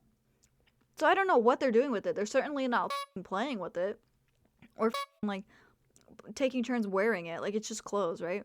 Like, it's just frustrating because it's like, what are you guys doing? Like, y'all are just playing in my bro. Crazy thing is that a package from Japan arrived earlier than a figure I ordered in Chicago. See, that's interesting. Like, with the ports, I would get, if I ordered something overseas, I would understand, like, oh, it's probably going to be late. I ordered something that is a state away. Why is it not here? And I've tried looking at TikToks, like, is anyone else, like, or even on Twitter, like, is anyone else, like, going through this right now? Like, my shit has been stuck in transit for, like, weeks. Like, what's going on? And there's no, like, updates, like, USPS, like their Twitter page hasn't said anything. The only things that it says is like, oh, because of the hurricane, like packages that are going that way or from that way are gonna be late. Duh. I'm talking about packages that are in my fucking city down the street. Why is it not here? Okay, but the image of some middle-aged postal workers wearing your costumes is amusing. I'm sure they look kawaii as shit, but that's meant for me. That's meant for me to look kawaii as shit. I don't want some 48-year-old balding dude in my clothes, especially because I wear extra small. Like, you're gonna stretch it out, bro. I don't know. I would understand if I, like, ordered a like golden plate with real gold from like China or something that it was gonna be late and or missing or stolen or whatever.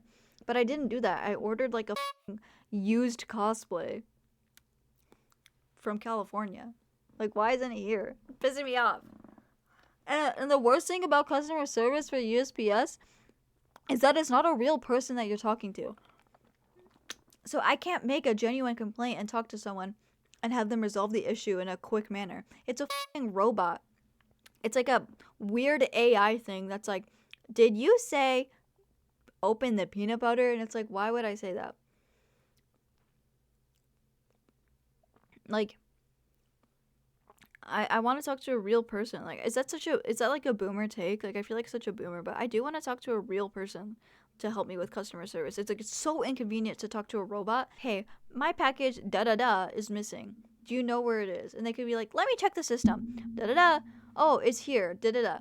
But no, when you have to talk to the robot, it's like, we only offer 3 things. And if you deviate from that, you're SOL. Why? Why is it set up that way? How does this benefit anyone? Besides the f***ing company that doesn't want to pay people to work. What if he's the same size, he's just delivering the package in Cosplay? You know what? At that point, it's fine. As long as it comes to my f***ing house. I paid good money for that. I wanted it for me. That'd be nice of him. Honestly, that would be fine with me. Gotta be patient before you can bite down. I'm not a patient person. I'm so impatient. I can't help it. I'm like, I'm very like, I just want things done now. Like, I hate waiting for stuff. Like, I'm actually kind of the worst because I read books, right? But I read the ending first because I hate waiting for like the resolution. I want to know what happens. I love spoilers. I avoid mystery media because I hate mysteries because I just want to know what happened. Like, that's the type of person that I am. I don't know why. You chapter skip? Yeah. I can't help it. I just want to know, like, what's going on. Like, why are we all freaking out, right? Like, I just want to know what happens so f***ing bad. You scare me. I'm sorry. Like, I don't know what it is. Like, I've always been like that. Like, I just want to know what happens. Especially when you were in school and the teacher's like, don't read to the end because this is an assignment that we all have to be, like, on the same page. You bet your ass I went home and read the end. Especially especially because you told me not to. Like, what's going on? I want to know. Why are we freaking out? So you hate YouTube documentary series? No, I actually love those. I love documentaries. That's the funniest part. And I love, like real life mysteries. Like, oh, someone robbed a bank in 1956 and we have no idea who did it or why. I'll sit through that. I don't know why. When it comes to, like, anything else, I'm like, no, I have to see the end first because I want to know what's going on.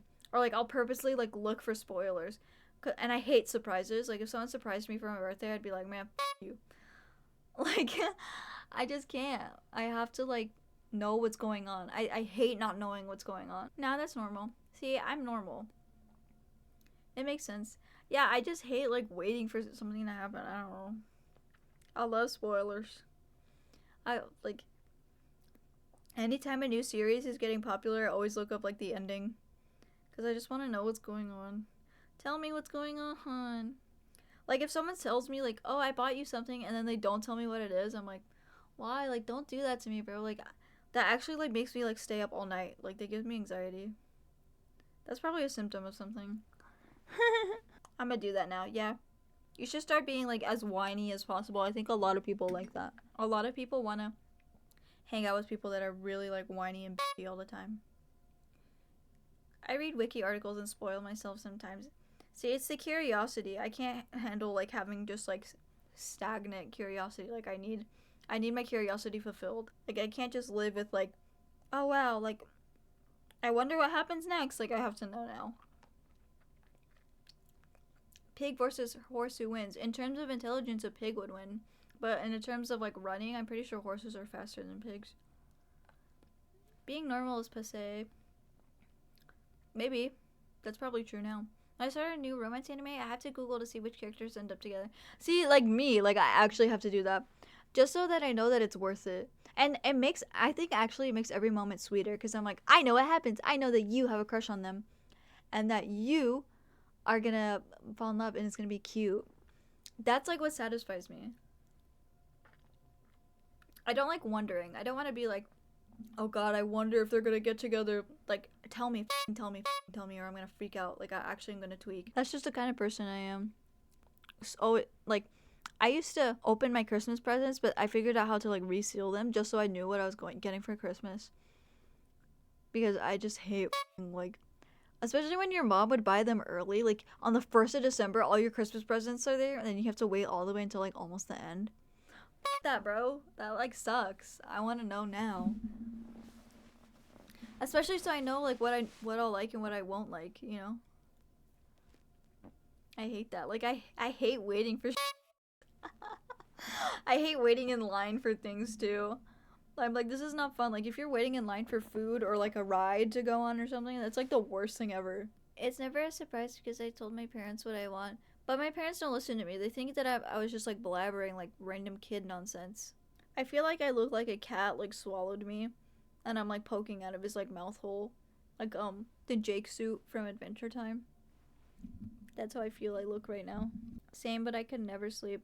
Sleeping, like, the day before Christmas sucks. Like, sleeping on Christmas Eve. Especially if your parents wouldn't let you open at least one present. Like, that sucks. It's like you're more of a rat, man. It's a cat. Tried a turkey leg today. Highly overrated. You're a liar. Turkey legs, giant turkey legs are so good. I look like Finsu because I got that dog in me. Okay, period. You're a liar. A giant turkey leg, that's been... Maybe you just didn't have a good. I actually don't even really like turkey, but a giant turkey leg I will be consuming and up. Giant turkey leg from the Renaissance Fair tastes like ham and was hard. Then you must have got it nasty. Because I got a turkey leg from the Renaissance Fair and it was yummy and tender. You look like Luce from Owl House wore that cat ear jacket, but you were better than Luce. Thank you. Turkey legs are only good depending on how they are cooked and seasoned. Exactly. Like, turkey can be very hit or miss. You just happen to get a nasty one. I promise you, if you get a good one, it'll be really good. When it's good, it's good. But I don't really even like eating turkey that much. Like, I don't even like turkey slices. So if I'm saying that, then you gotta trust and believe, bro. It good. It is good. I'm hungry now. Oh, I'm hungry. I'm really hungry. I'm actually really into sandwiches right now. I don't know about anyone else, but sandwiches are like kind of like the fucking goat. Like, a sandwich is just so versatile and you can put anything in a sandwich, right? And you can have it at any time. There's breakfast sandwiches, there's lunch sandwiches, and there's dinner sandwiches. Like, you could have a sandwich literally whenever, with whatever you want in it. And it's like good for you because it's like carbs and like protein and stuff, or even you can have it all vegetable style. Like, sandwiches are low-key underrated, bro. I almost said overrated, but that's not true. They're underrated as shit. You watch any cooking competition shows? I used to watch the Great British Bake Off because it was on Netflix. Because I used to be really into like Hell's Kitchen and stuff, but I stopped watching it because I think I just get too hungry, and I know I can't have that good food, so I just don't even like bother with that anymore. I won't forget what they did for Cinco de Mayo. Oh, the Great British Bake Off, bro. Yeah, dude, British was like high-key nasty. I feel like your birth week you sound distressed. It's because of the demon that's trying to come out of me. British food is really nasty though. Like toad in the hole. How does that sound appetizing? Like, why do you want that? That's probably bad to say. I think every culture has great food. Like, what British people have beef Wellington, right? Like, that's probably good. Gordon Ramsay makes that look so good. Like, I want to try that. Don't worry, one day we'll get you to be one of the judges. No, that's okay. Well, actually, yes, I do want to be one of the food judges because I want to eat a lot of food. I love food. I think every stream that I've had so far, which by the way is just one, I've been eating in them. I can't help it. I'm a snacker. I like to chunch and munch. Like, I think last stream I had a banana. Now I'm having a lollipop, and I was having chips earlier in the stream too. I can't help it. Maybe I'll set something up where it's like, you could like DoorDash me something and I'll eat it on stream. I want it, like, I love food. And I'm like not really a picky eater, but I do get underwhelmed. Like, what's next to taco? God, I hope so, bro. Like, I get underwhelmed with food. You know, like, where it's like, I'll be eating something, I'm like, this is so bland that this is like making me like freak out. I want like flavorful stuff. I'd be a guest judge who eats by dipping the food in mouth and shoving it in my mouth like a hot dog eating competition. Ew. Metabolism's so fast you need a snack. Yeah, dude. I'm like constantly hungry. But I always forget to eat. It's like a horrible curse. Me when vegetables, I love vegetables. If you don't like vegetables, you have to be like 5 years old. Because there's no way. Vegetables are so good and they're so versatile. You can do anything with vegetables. Like, you could, like, literally do anything with vegetables. Like, one of my favorite snacks is literally cream cheese on bell peppers. And, like, that is just so f***ing yummy. And it's not bland at all. It's, like, because those bell peppers are, like, really sweet and nice and yummy. And the cream cheese is just, like, I don't know. It's just, oh, it's just so f***ing good. As my fault, they taste bad and make me gag. You're 5. You're actually 5. And your organs are failing. I bet your poops are like horrible. I bet you're constipated like all the time. Like, how do you get your fiber in? Because you're not eating apples or anything, right? Or like tomatoes or something. Talking about vegetable names 2 fruits. Nice one, Clownhop. Either way, you're not eating like cucumbers and stuff, so how are you like getting any fibrous things in you? I poop multiple times a day. Yeah, but I bet they're hard. I bet they're nasty. That's like not liking water and only drinking soda. Like when you go like, I'm thirsty and you drink soda instead of water. Like, are you 5? I love drinking water. I drink way too much water though. I need to stop doing that. I'm not going any further into the consistency of my poop. Hater. Do it for the views. Just kidding. I don't want Ice Spice like minded people to come hop in the stream and be like, wow, this is talking about poop and farting. Are you 5 in a Care Bear room? Leave me alone. Leave me alone. I'll have you know it's cute and quirky when I do it. So what? I have a lot of toys. 20 is young. 20 is young. I'm his poopy. No. Don't bring that Ice Spice in here. That's nasty. Like, is she actually into poop and farting and stuff? Like, that's gross. I think fart's funny, but I don't get that community. It smelled like gas. I think somebody pooped. Ew. Clownhop is unk status. I'm 20. 20 is not old. They call me the cookies on the you know, I'd be farting. Okay. No, that's okay. Organs are failing. Is allergic to chile. I can't help that. That's like genetic or something. Just because I'm allergic to something, that's not a failure of my organs. I'm talking about your organs failing because you're not getting enough nutrients. I can't help an allergy. That's like just a genetic setback. That's not like my organs failing or themselves.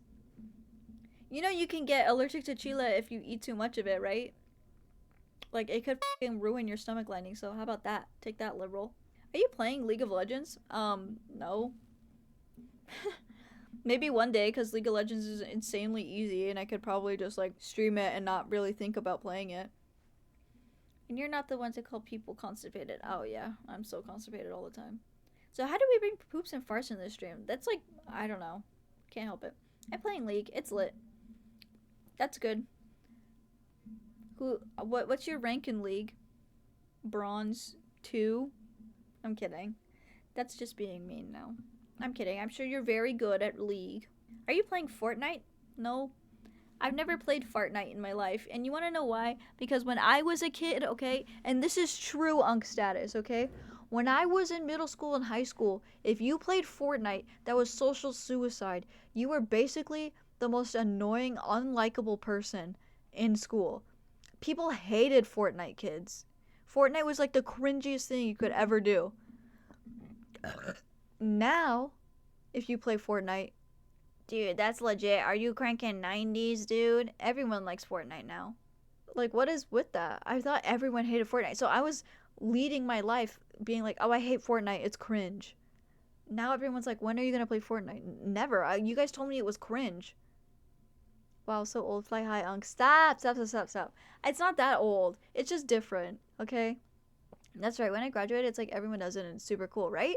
Like, Fortnite in the past was great. I don't know what you mean. See, but when we were kids, if you played Fortnite, you were cringe. Like, that was just like, no ifs, ands, or buts. It didn't matter. Like, you were like a cringe Gen Alpha, little, like, 11-year-old annoying piece of shit that liked watching Ninja all the time. Like, that's how people saw you. That you wore, like, highlighter Nike clothes to school. That's what people thought. And so that's what I was thinking, too.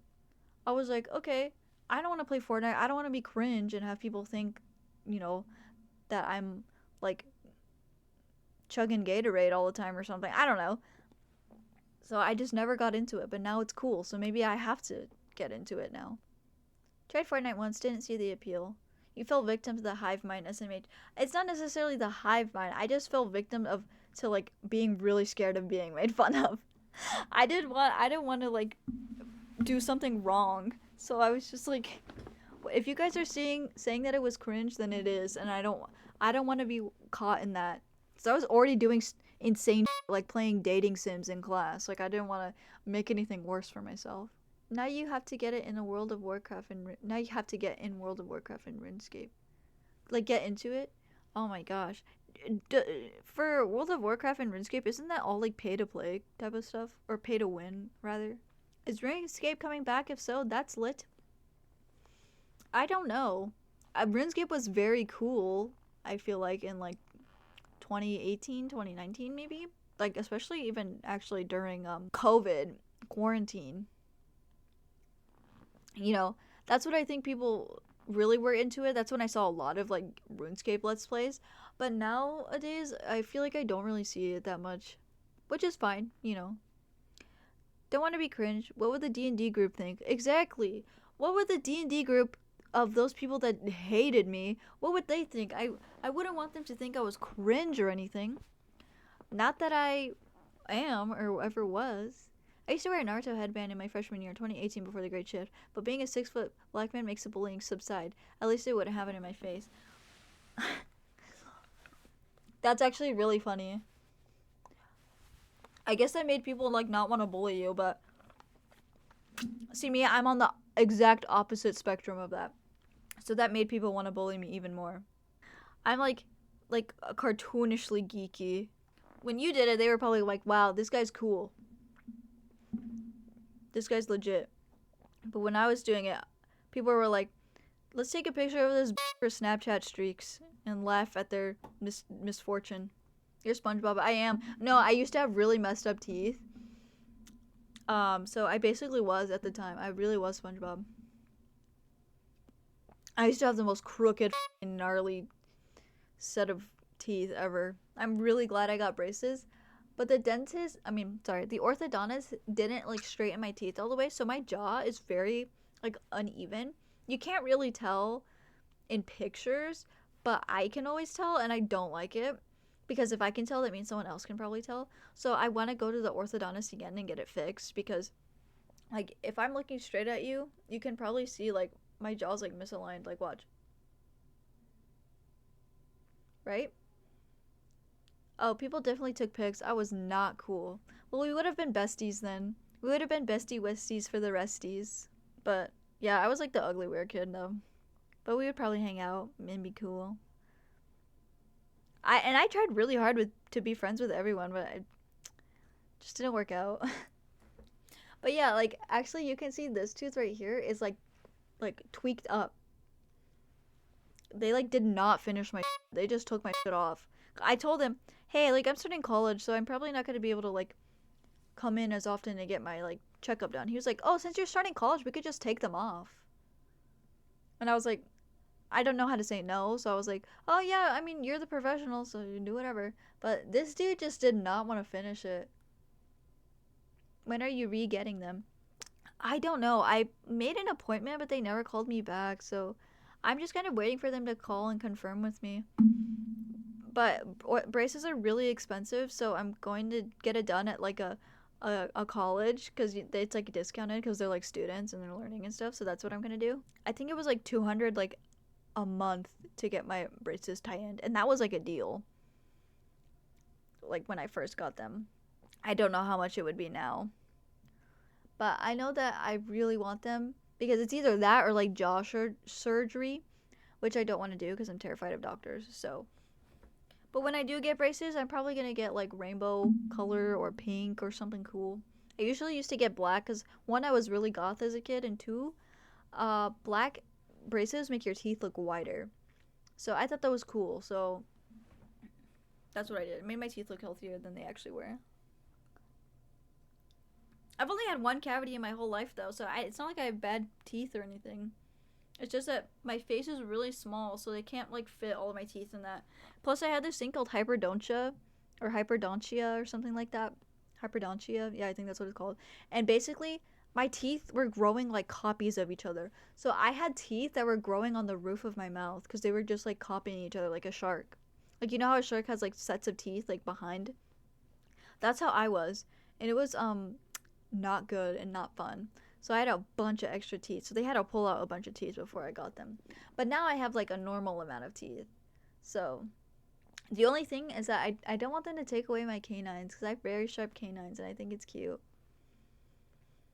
But hopefully I get my braces again soon because I kind of need them. I'm not even comfortable like closing my mouth all the way because it hurts. Like because my jaw's just uneven.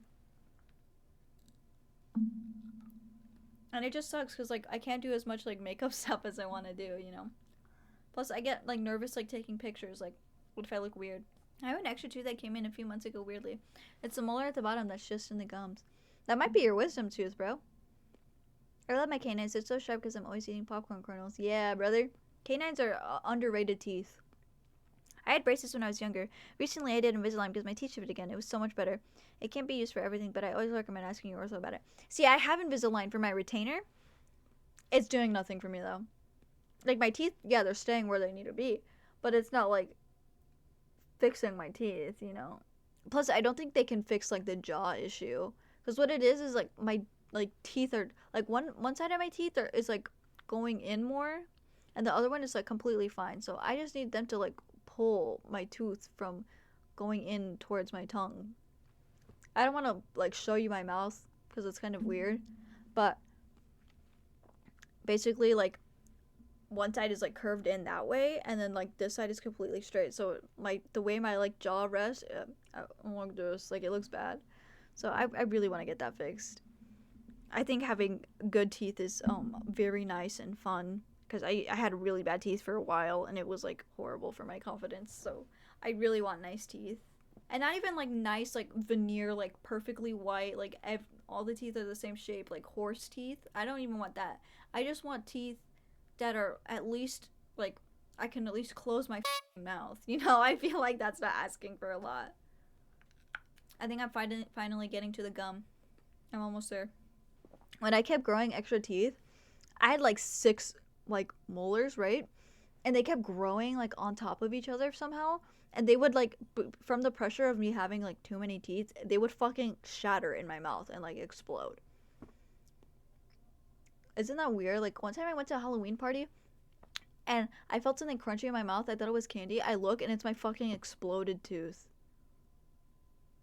No blood or anything, just a fucking exploded tooth, and it came out just fine. And I remember being scared because at that point I had lost all my baby teeth, so I was like, I'm gonna look like a hillbilly. I have like 4 teeth left. Like I was getting like really scared. But no, I just had a lot of teeth. Like a lot, like a shark. Luckily I have like a normal amount now, but like back then I was like so scared of like losing teeth or like shattering my teeth because I didn't want to make what I already had worse. But it's actually good that that one exploded. Otherwise, I'd have to lose more molars. That's your MHA quirk, exploding teeth. That's not fun. That's probably horrible. That probably is someone's quirk. My hero quirks are so, like, random. My hero quirks will be like, oh, like, by the way, like, there's just, like, a chicken growing out of your head. That's your power. Can you do anything with that? Probably not. But it's just part of you. Final season is next year. That's awesome. I actually really liked My Hero Academia when it first came out. I thought it was neat. I think it's a cool concept. You're a mouse. Bam, that's your quirk. See, that would be cute if I was like a little mouse. That'd be cute. One of the guys is a Windex bottle. Yeah. See, like, wow, what do you do with that? Also, that giving birth to that thing must have hurt. You seen the new movie? I haven't. I remember one kid had elastic eyeballs. This does not seem like a superpower. That just seems like a horrible, like, medical condition. There's a comic book hero who can remove his arms. Ouch. I like my hero quirks because they really truly can be anything. Whereas, like, traditional superheroes, it's like super strength, invisibility, and, like, intelligence. Whereas, like, in My Hero, it could be literally anything. Like, oh, by the way, your right foot is like a chicken foot. That's your power. Like, why? It's funny. And it's interesting. It's certainly a new twist on, like, superhero powers and how they develop. I think they actually have something like that in Fantastic Four, where, like, the mutants can be anything. And, like, mutants that have, like, or is it X-Men? I don't remember. Like, some benefit from their powers and some don't. Some are just, like, horrible amalgamations of, like, mutations. One of the students had the ability to squish people into a ball of flesh. She used it on other students. I hated it. Ew. That sounds disturbing. The X-Men are the mutants, yeah. In their world, isn't it, like, there's, like, prejudice against mutants and stuff? There's an X-Men whose powers, his skin is transparent so you could just see his organs. Ugh, that's so gross, but that's so creative. Yeah, I don't know much about superhero stuff, but I do appreciate that, like, they're not making, like, superpowers like something that's, like, so, like, oh wow, like, this is amazing blessing. Like, there's actual, like, realisticness to it, because I feel like if superheroes existed today, people would, like, find a way to be racist to them regardless of, like, what race they actually were. Like, there would be a new slur invented for superheroes. Like, people are so naturally hateful. In Japanese for My Hero Academia, I'm pretty sure quirk just means more like individuality. That makes sense, but it was probably localized for us to easily understand it. I mean, quirk and individuality kind of makes sense. Like, I think that could even be interchangeable. A lot of the quirks in My Hero are like, really creative, and people have found uses for them. So, you know, that's nice and stuff. I mean, if I was Deku, though, I think I would kill myself, because what do you mean, like, someone could have the power of just having, like, a rat tail? Like, an actual tail of a rat?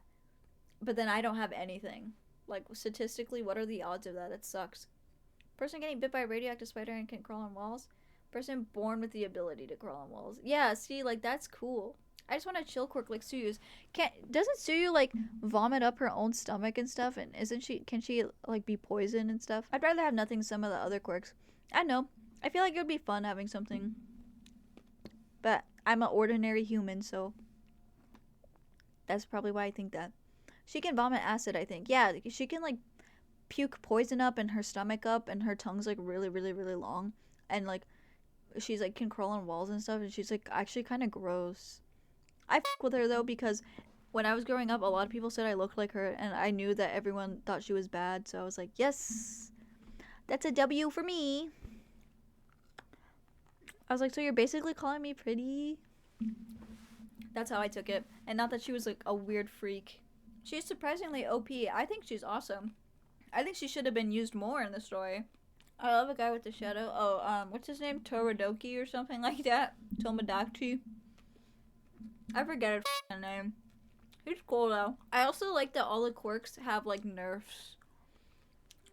Like, they all have a weakness, you know? I haven't watched or read My Hero in, like, so long. The only time I ever, like, caught up to My Hero, like when it really captured my interest was when Toga and Ochako were like confessing to each other. I was like, yes, oh my god, that's a win for me. I love them together. I think they're cute. That's the end. I just remember when that chapter came out on Twitter. I don't know if it was leaks or something, but I remember that's when, like, when it really, like, I was like, whoa, I need to, like, check this out now. Are you guys talking about that, what's his name? He has, like, balls on his head. And he's, like, disgusting and horrible and should have never been written into the story at all. Mineta, yeah, there you go. That dude sucks. Like, straight up. Wait, those are actually people who like him, like, unironically? Yeah. I don't understand that. Like, he adds nothing to the story. Literally nothing. He's such, like, a waste of a character. You know who's a good character is Tenya Ida. That's a good character right there. I feel like they started forgetting about him, though. After, like, his big arc was kind of done, they were like, okay, let's never talk about this guy ever again. Dude is a villain, but because he's comic relief, he's a hero. Yeah, he sucks. I hate that. That's his existence is the equivalent of someone jingling keys in front of you so you can pay attention to the story. That's the part that really faults me about, like, a lot of animes and a lot of stories, is they throw in random where it's like, they're like, look, pay attention, please. Where it's like, why are you doing that? Just have a good story. Like, I don't know. Like, you don't need to show me big boobies or something, like, fan servicey nasty to keep me, like, engaged with the story. Like, I feel like that's not how you do it, bro. That's some nasty. Ida didn't get much screen time after fighting Stain. Yeah, they completely, like, they were like, okay, that's his character arc, the end, forever. And you never see him ever again. I thought he was cool. I thought he was going to be used more. They kind of made him, like, part of, like, the big three sort of thing. But it was, like, Ochako, Deku, and Ida were, like, all hanging out. Like, they were bestie-westies. And then Bakugo sometimes. But now it's like, I mean, that guy. It's like, what the glib? I don't know. I feel like a lot of the times it's not the fault for the mangakas, though, because they're on a tight schedule. Like, Shonen Jump wants them to, like, release shit, like, weekly, when I feel like developing a story and, like, drawing is, like, that takes, like, so much, like, focus, you know? Like, that, I think all mangas should be, like, monthly. At the very least. Kind of like Dragon Ball Z, but everyone but Goku and Vegeta become irrelevant. Yeah. I remember when they introduced Trunks. I was a little kid. I used to love Dragon Ball when I was a little kid. Because I didn't have cable, so all I had was, like, 4 kids and stuff. Watching Dragon Ball, when they introduced Trunks, dude, that, like, changed my worldview. And then I feel like he's never really talked about anymore at all. You know what I mean? Like, where's Princess Trunks? How come nobody talks about him anymore? And I think it was Dragon Ball Z Kai or something like that. I don't remember what it was. It was one of the Dragon Balls that, like, completely, like, ruined his character. I started watching Dragon Ball. I haven't finished it yet. I mean, I don't really like it anymore. When I was a kid, I really liked it, but it's not really my thing anymore. But, you know, you can watch it if you want. I think it's kind of overhyped. I think a lot of it is actually pretty boring. But when you're a kid and you see, like, big buff guys fighting, that's, like, the most badass thing to you. So that's why I liked it. I used to watch a lot of random animes, like Kirby the anime, Sonic's anime. I forget what it was called. With that bullshit kid that looks like Sora. Yeah, Sonic X. I think that's what it's called. Anything that was on 4Kids, I watched it. Oh, Yu-Gi-Oh? Dude, me and my whole family loved Yu-Gi-Oh. We used to watch that all the time. 4Kids was the go. It really was. When you had no cable, it was that or PBS or Cookie Jar. Do you guys remember Cubo? Do you guys have Cubo growing up? I had Cubo. And it would air stuff like He-Man and Barbar. Yeah, Cubo was the GOAT. You know Cubo's gone? They got rid of it because nobody watches cable anymore, right? Or nobody watches TV anymore, I should say, rather. It's not a channel anymore. You can't watch Cubo anymore. Pekala was so good, dude. I used to watch Pekala, Go Fret, All those Sheldon, dude. I used to watch all those shows. Yeah, like, why did they get rid of Cubo? I feel like Cubo was so good because you can get all the cool shows without having to pay for cable. It was awesome. Yeah, I used to watch She-Ra, He-Man, the original Ghostbusters cartoon. Being Ian, Willow's Wildlife. Like, that was like my The only times I got to watch Cartoon Network was when I was like staying at a hotel.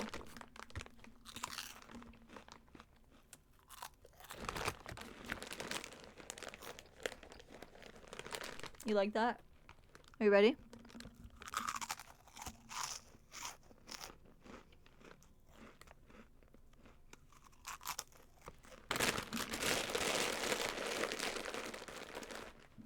Jane and the Dragon was terrible for me, minus the Dragon's was.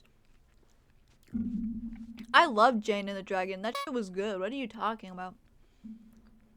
Jane and the Dragon was goated. I wanted to know Dragon's backstory. Why is he the only dragon left? How old is he? Like, what's his lore, bro? The animation was off only because it was like made in like 2004. Like, 3D animation at the time was like not that great. But I feel like if they remade it now, it would be so good. I feel like they could really, if they brought that back, I feel like it would do really good now. And she was badass. She was like a knight, and even though she was supposed to be a lady in waiting. And the king let her. I remember one episode where she had to get strawberries off a cliff for the princess because the king's daughter like really wanted strawberries, so she just went and did it like on her own. But what about Jacob Tutu? Love that show. I've been rewatching it lately. That show is so good. The only character that sucks is Buford, bro. He's just there to be quirky. He has no like service to the plot otherwise. I never watched Code Lyoko. I don't know why. Code Lyoko never like appealed to me. I think I have like a threshold for like if a show isn't whimsical enough, like I don't want to watch it. Oh, the Principal Greedy Guts? Yeah. He was a... Arthur was a great show. Miss Sour Pickle was the worst. What, weren't they like hooking up and stuff? Miss Sour Pickle and Principal Greedy Guts? I remember when I was a kid, I had a crush on the French girl. I thought she was bad because she was smart and she had glasses. And she skateboarded and stuff. If I was Jacob Tutu, I would have dated her. Yeah, she was bad. Like, she was smart. She had glasses. She skateboarded. She was like all foreign and. I remember having a big crush on her when I was younger. Odd Squad. Oh yeah, that was from PBS though. I used to love watching that show. I thought it was funny. But I was older when I saw that show. Maya and Miguel was so good. I still remember the theme song. You never watched Maya and Miguel? That was a good show. You know, there was not a lot of Latinos growing like on TV growing up besides like Dora. But Maya and Miguel, that was a good show. Especially if you were a Latino. I'm surprised that not that many people watched it. I feel like it was that went platinum in my family, bro. That was all the representation I had. Yeah, Maya and Miguel and Dora the Explorer was like the only Latinos that I knew that were like on TV like regularly. Like, can you name any other show? Exactly, bro. And they were the main characters too. What about Dragon Tales? Did they have Latino characters in them? If they did, this show wasn't about the kids. It was about the dragons, bro. They weren't even the main characters. It was the dragons. Yeah, the old Spanish yellow dragon, but that's ambiguous. I have very faint memories of Dragon Tales, but he could be speaking like Spanish, like European Spanish. Wizards of Waverly Place. Are they actually Latino? Oh right, Selena Gomez she's Latino, or she's Latina. That's crazy. I forgot. I don't know why I was thinking like she was like Asian or something. Like there's a difference between like Latino representation and then like representation for people that just speak Spanish, you know? Because you could be like Hispanic but not be Latino. You feel me? I think the mom's half of the family is Latino. Yeah, I can't remember. I never watched live action shows as a kid, so I wouldn't know. But like I'm telling you, like the most the show with like the most like, okay, we are Latino and like we are brown and we are proud, was Dora the Explorer and Maya and Miguel. Straight up. Caillou. I hated his little. I used to love watching that show though, but I was like hate watching it as a kid. I hate him. Yeah, Caillou hate is so deserved. He's such a little, and I know he doesn't mean to because he's like 4, but like, I don't know. His parents also weren't teaching him. Like his parents weren't telling him like, hey Caillou, you can't act like that, dude. You need to like lock in. He was just doing that like over and over again. Every episode he was acting up. Like no one was like disciplining him, and I don't mean like hitting him. Like you don't have to hit him, but you need to like sit him down and like be like, Caillou, this is why we don't pull hair. Caillou, this is why we like don't punch mommy in the face. No, they let him do that. Yeah, they were letting him be a brat. Like they let him like pull hair. They let him like yell in the restaurant and throw spaghetti at the waiter. Like they didn't give a they were straight up neglecting him, bro. That's probably why he was bald, bro. Like he was probably malnourished as Never watched it. You don't even start it because it sucks. It's not worth it, bro. The only good character in Caillou was the cat and his little sister Rosie. That was it. I just remember when that dude, when Caillou came on and Thomas the Tank Engine came on a PBS. That's how I knew like it's time for me to go play outside, because those shows were the most boring shows I've ever seen in my life. I hate Caillou, or however you spell that dumb bald kid's name. Yeah, he sucked. No discipline in his life at all. He just was a bad kid with no consequence. I hated those trains. Thomas the Tank Engine was so boring and so British. I couldn't do it. It was just so like, ugh. I don't know. It felt like watching a documentary. Yeah, it was so slow. Like I wanted some adventure. I wanted some Curious George. He was running around New York City solving math equations. But Thomas the Tank Engine, what was he doing? Nothing, bro. He was driving along. Like, he really wasn't doing anything interesting, bro. There was no, like, nothing going on in that. That was, like, a show to, like, take a nap to. And I grew up watching a lot of TV. Like, I watched a lot of TV. Cyber Chase was goated, bro. I remember I used to play the Cyber Chase online game on PBS. I wonder if it's still around, actually. I used to, like, make my own character. I always used to make her a baddie vampire. And I used to try to make her, like, be in love with, like, the Matt NPC. But I don't know. I never watched kid shows as a child. But as an adult, I occasionally enjoy certain... Thomas the Tank Engine is so f***ed up. Yeah, Thomas the Tank Engine was f***ing boring and lame. I like Hacker and his voice. Isn't Hacker voiced by Doc from Back to the Future? Isn't it the same voice actor? They talk the exact same. I remember really liking like Motherboard, bro. That's going on the Hear Me Out cake. Yeah, they sound similar. I grew up on SpongeBob. I used to watch SpongeBob, but only when I was in a hotel. Barney was my biggest toddler show. I did not like Barney as a kid. I didn't I didn't like live action stuff as a kid. Thought it was boring. Anything live action, I was like, nope, I can't do it. I'm sorry. Or like when a show had animated some parts, but then live action, like, oh, the rest of it. Hated that. I'm like, you f***ing tricked me, you catfish. I would treat Motherboard good. That's right. I know that's right. Motherboard, I would make sure she would never get any viruses. I'm just saying, like, she needed me, bro. What's that one show that it used to have like a drawing? Yep, it was Doc from Back to the Future. See how I know? But a Cartoon Network started doing this thing where it would have like animated some parts, but then the rest of the show was live action. I hated that. I was like, I don't want to watch live action anything. Like, leave me alone. Between the Lines felt like an acid trip. It switched mediums a lot. Okay, but Between the Lines, I can excuse. Just like how I can excuse Sesame Street, because at least it's like puppets and like colors and like something like, ooh. But I'm talking about like Lizzie McGuire or whatever. Like that show that has like the animated girl, but then the real life girl at the same time. I hate that. Like, why are you showing me that? You just tricked me. You made me think I was gonna watch a whimsical animated adventure. But no, this is just a show about some girl like going through puberty. I don't want to see that. Like, I want to watch something whimsical and fun. Like, I never got into iCarly. I never got into Victorious. or any of the other shows. That's like the only two I can name off the top of my head. I always thought it was boring. I just couldn't do it. Like, I only had to watch cartoons. That's like the only thing like my brain had capacity for, was for cartoons. I really loved Between the Lines. My favorite segment from that was the cliffhanger. Except I would get really mad that they wouldn't save him. Like, what do you mean he fell down the cliff again? Like, and they would get so close to saving him, but then they wouldn't. Which I guess is the point, because it leaves you on a cliffhanger. But still, I didn't like it. You watched Over the Garden Wall? Yes, I watched it when it first came out. I used to have a big crush on Wirt when I was younger.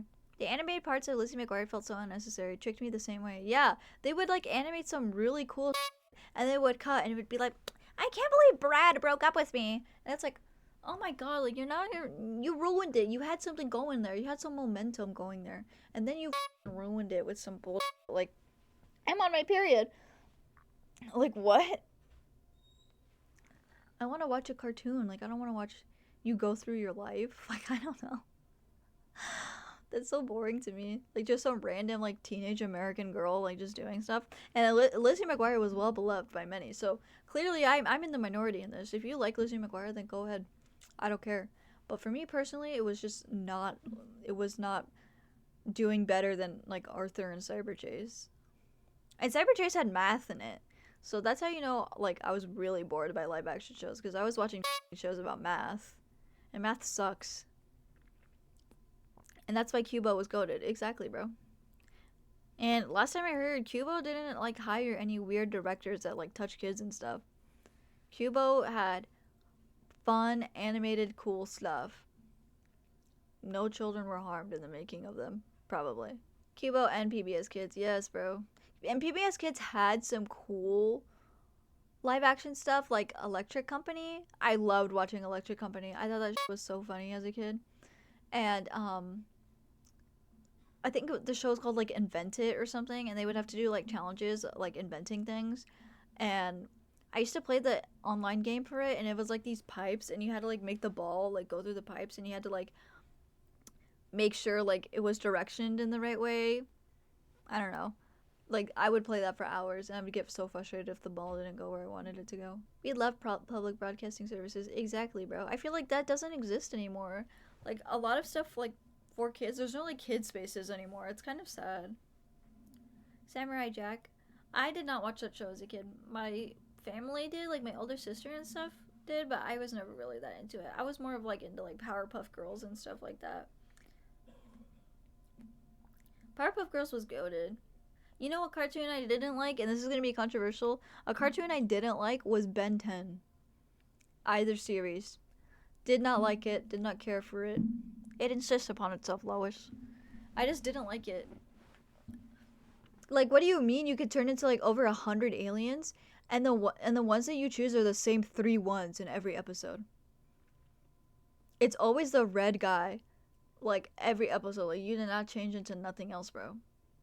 And I get, like, oh, some of the aliens are used for specific moments, so that's why. I don't care. I just didn't like that show. I thought it was boring. That's probably a way if you answer this, but what's your onesie supposed to be? It's a cat. It's supposed to be a cat. I guess the ears are kind of frumpy, but it's supposed to be a cat. Also, it's not a onesie. It's a hoodie. Look, do you want to see? Watch. I'm going to stand on the bed. Oh, wait, that's probably not a good idea because I'm not wearing pants. But look, I'll actually sit on the bed. Do you like it?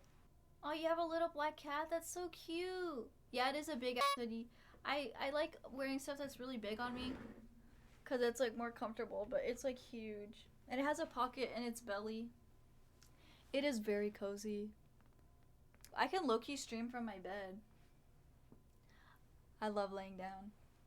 I feel like a lot of people don't appreciate the bed setup that I have. Like, I feel like my bed setup is so cute. Like, look at all my peluches. Sleep stream. Oh, dude, definitely sometime in the future I'd love to fall asleep on stream. Maybe if I get, like, big enough, I could do, like, a subathon and just, like, sleep on stream. That is a peak bed setup. See, like, I got, like, cozy blankie. Ignore the napkins. I got, like, all these peluches. Like, that's so fun and cute and cozy. Like, you wish you had this, bro. I get so many people saying, like, the bed setup is boring. You need to change your setting up. No, brother, no. The bed setting is perfect. Napkins by the bed. It's not what you think. It's because I get a really runny nose. It's not what you think. I get a lot of boogers. My nose is always running because I have a deviated septum. I promise it's just that. It's not what you think. But look, I can just like sit here and like, what I like to do is just like put a YouTube video on my computer and just like lay here and watch it. Like this is pretty much what I do all day. And it's so fun. I mean, I guess I do that whenever I don't have something to do. But I love doing that whenever I have the chance. It's going to be 8 soon. At 8 o'clock, I'm going to turn the stream on. But I just wanted to say really quick, because it's going to be in a few short moments, that thank you guys for tuning in if you did, and hearing me ramble and get angry and yell and swear and fart and burp a bunch. I really appreciate it. All the support. Hopefully I hit my Twitch affiliate goal soon. That would be very, very, very cool. I have a lot of exciting things coming up. Tomorrow, tune in at 4 o'clock the same time. There will be Roblox horror games if you're interested in that. I will be playing any and all Roblox horror games. So yeah, please tune into that if you have the chance. It would be really awesome. Once I get Twitch affiliate, which hopefully is soon, a lot of the subs I'm going to be using all that money to give to my mommy because she is sicky and I need to help her with her bills and stuff because she's not doing too good. So just know that your money will be going to a good cause. I still do have the GoFundMe up. If you want to click the link in my bio, it's the top link. You can donate to her and that will help us out a lot with not being homeless and paying for medical bills. I hope she gets better. Thank you. But, you know, she is doing good. She's just not doing her best yet. So we just want to make sure that she's doing her best and that she has, you know, a little bit of something to have after, so we're not completely, totally broke, you know. This was my stream. I hope you guys enjoyed me and my personality. I hope I made you laugh a little. But yeah, this will be a VOD too. So for anyone that missed this and is rewatching, there you go. I figured out how to put VODs on. So yeah, it was very fun and everyone here seems chill. Yay, I'm glad you guys enjoyed. There also will probably be clips of this posted to YouTube just to kind of help advertise my Twitch a little bit. I heard that posting your clips and your VODs helps you. So I'm going to go and do that. Hopefully that gets more people in here because that would be really fun. And I have a lot of really exciting things planned for you guys. Thank you, clown hoppers, clownlets, and I will see you freaking next time. Bye-bye, good night, sleep well, and always remember to be nice. No, you guys are called clownlets. Good night, clownlets. Goodbye.